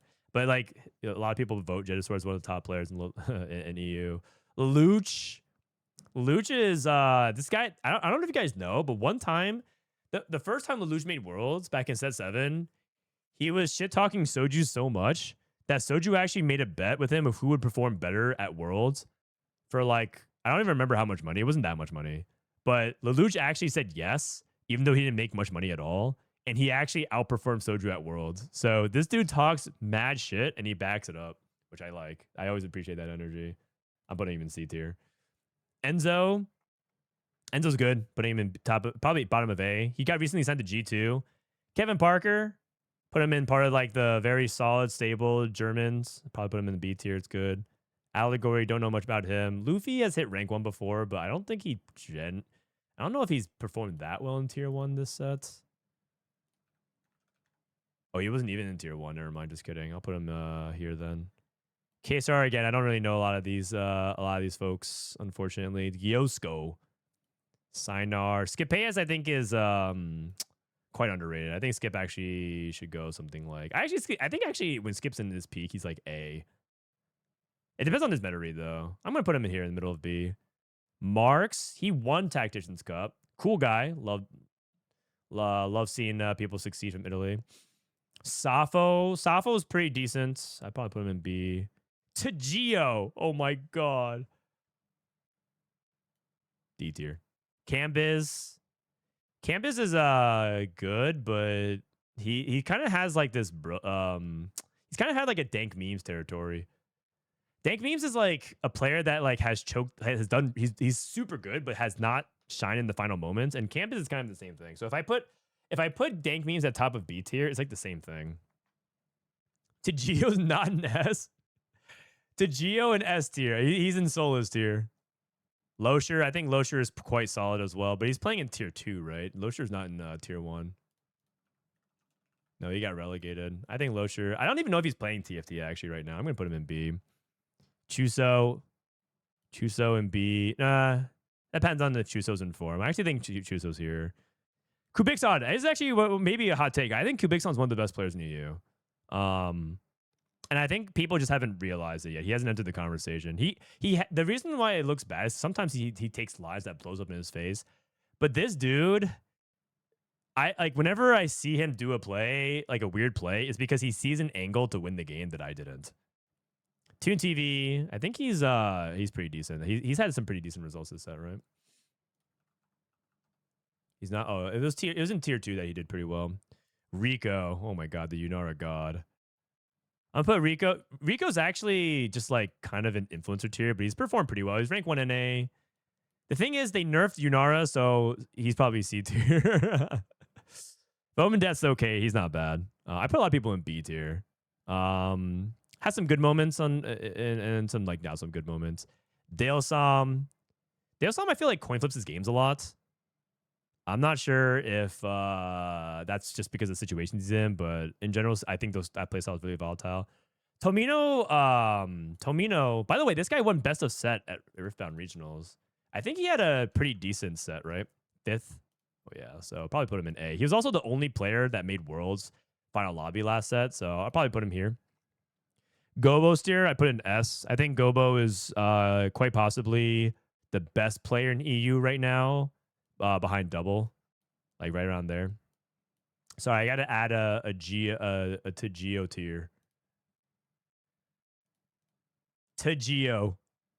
Dasik, I think, is solid in A when he's on when his read is good. And generally speaking, I think Dasik's actually I used to meme Dasik on having bad reads, but he's pretty much had good reads almost the entirety of the past 2 or 3 sets. So I can't even meme it anymore. Motive, unfortunately, just one of those players that his ladder is not that good, and I'm just not that impressed by it. Tarman, I think, is like very underrated because he does some weird stuff, but I think he's quite good. Og, solid, B tier. Long-time performer in and out. Garkes, I don't know much about. I'm just gonna put him in D because I don't know about him. Ging has been the most accomplished Turkish player behind Kojnid. Don't know too much about him recently because he's been kind of quiet. Almost having like an Ego Illusions arc where like he dominated so much locally and then internationally he's just been all right. Made a lot of Worlds Championships, so can't really put him lower than B. Decob shown, I think he's in Pro League. Decob. He's done okay. Yeah, solid. 13th, making week 2. It's probably a little bit too low for him then. I remember he did pretty well in this. I'll put him here. He's done all right. Yobadashi. This guy's actually had some pretty sick moments. I'm going to put him here. He's just got some solid players. I put Travis in A. I like reluctantly put Experion in A just because this dude is just always so emotional and greedy, but he's actually he's a really good player. It's just like this dude is just always tilted and just like I get emotionally activated whenever I watch Experion. And also he was part of the clown brigade that was like, no, we figured out that augments were tailored on 2-1, so it ruined our practice. You shouldn't bug fix it to stop tailoring the augment. It's like, come on, man. We're like, we don't want the game to be better because you practiced with like a small edge knowing that augments are tailored. Yeah, well, you know what? I'm demoting this guy. Come on, man. I'm demoting this guy. Noel, he's the best player from EUNE. I know people like meme that, but EUNE is, I mean, there's some good players from it. This seems about right. Don't know much about blah blah blah, so I'm just gonna put him here. Narquez, longtime competitor. Hard to say. I don't know. Like he's just been around for a while, so him making it to regionals makes sense. Did he make it to? Where was his qualification? He's been all right though. Adik. This is where my expertise really runs out. Not really much knowledge on some of these guys. So tier 2 stuff. Odesha. This would be my EU tier, which actually ended up being kind of reasonable. I think I might have put too many people in B tier, but I think EU has like a lot of solid players in B tier, and then you have like to Geo tier. Watching Frodan rank you, there's a lot of people in D that I just like don't know that much about because I've seen their names. I watched them in tier 2, but it's hard. This is my EU tier. Oh my god.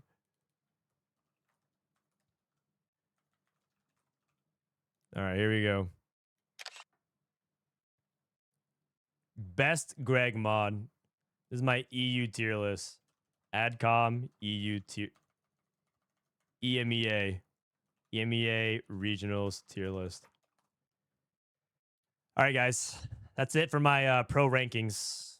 That's it for my pro. That segment actually took a while. So if you guys wanted the gameplay, sorry, I left. I'll check in to see if there's any interesting scrims happening. Looks like it's mostly not, but Preston has been linking this tier list you made of NA and has been laughing for the last hour. Yeah, what's wrong with it? Wait, what's wrong with this tier list? I actually think it's pretty good. Soju is not happy with where you put him. Middle of B tier? B tier is not bad. B does not mean bad. B means pretty good. B means pretty good. I mean, I definitely overrated some people based off legacy. Like, I think I overrated Robin due to legacy.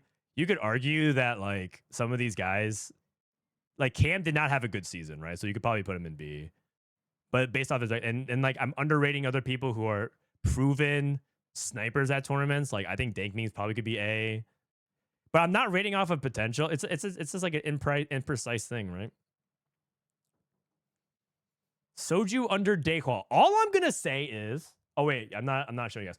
All I'm gonna say is, over the past 2 sets, one of these 2 players. Okay, I'm just gonna make a new tier here. I'm just gonna make a new tier. All I'm gonna say is, one of these 2 players that I have in this tier clutched it and went to Worlds back to back, and one of these players lost $1,000 betting against the Mongols.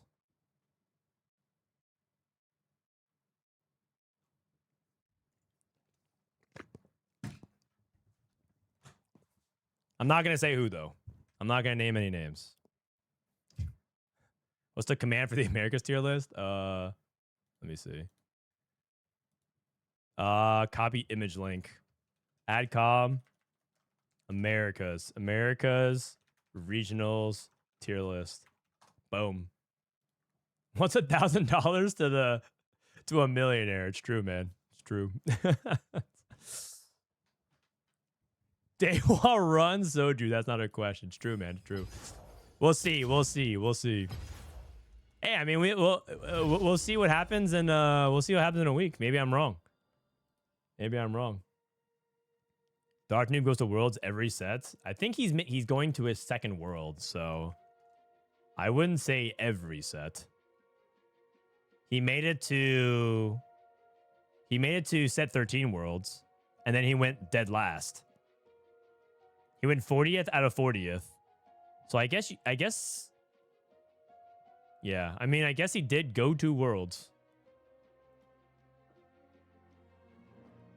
But that's okay. Darth is the thing about Darth is that he has really high highs, like these top finishers at regionals, and then like he has some pretty low lows. But it's all good. I mean, I think B tier is respectable. It's not even a bad rating. I could have put people in, like, I think when you're in D tier and C tier, I think that kind of means that you need to prove something. It's arguable that I actually disrespected too many people, but I like keeping S tier and A tier kind of exclusive. It makes it feel like it actually means something, you know?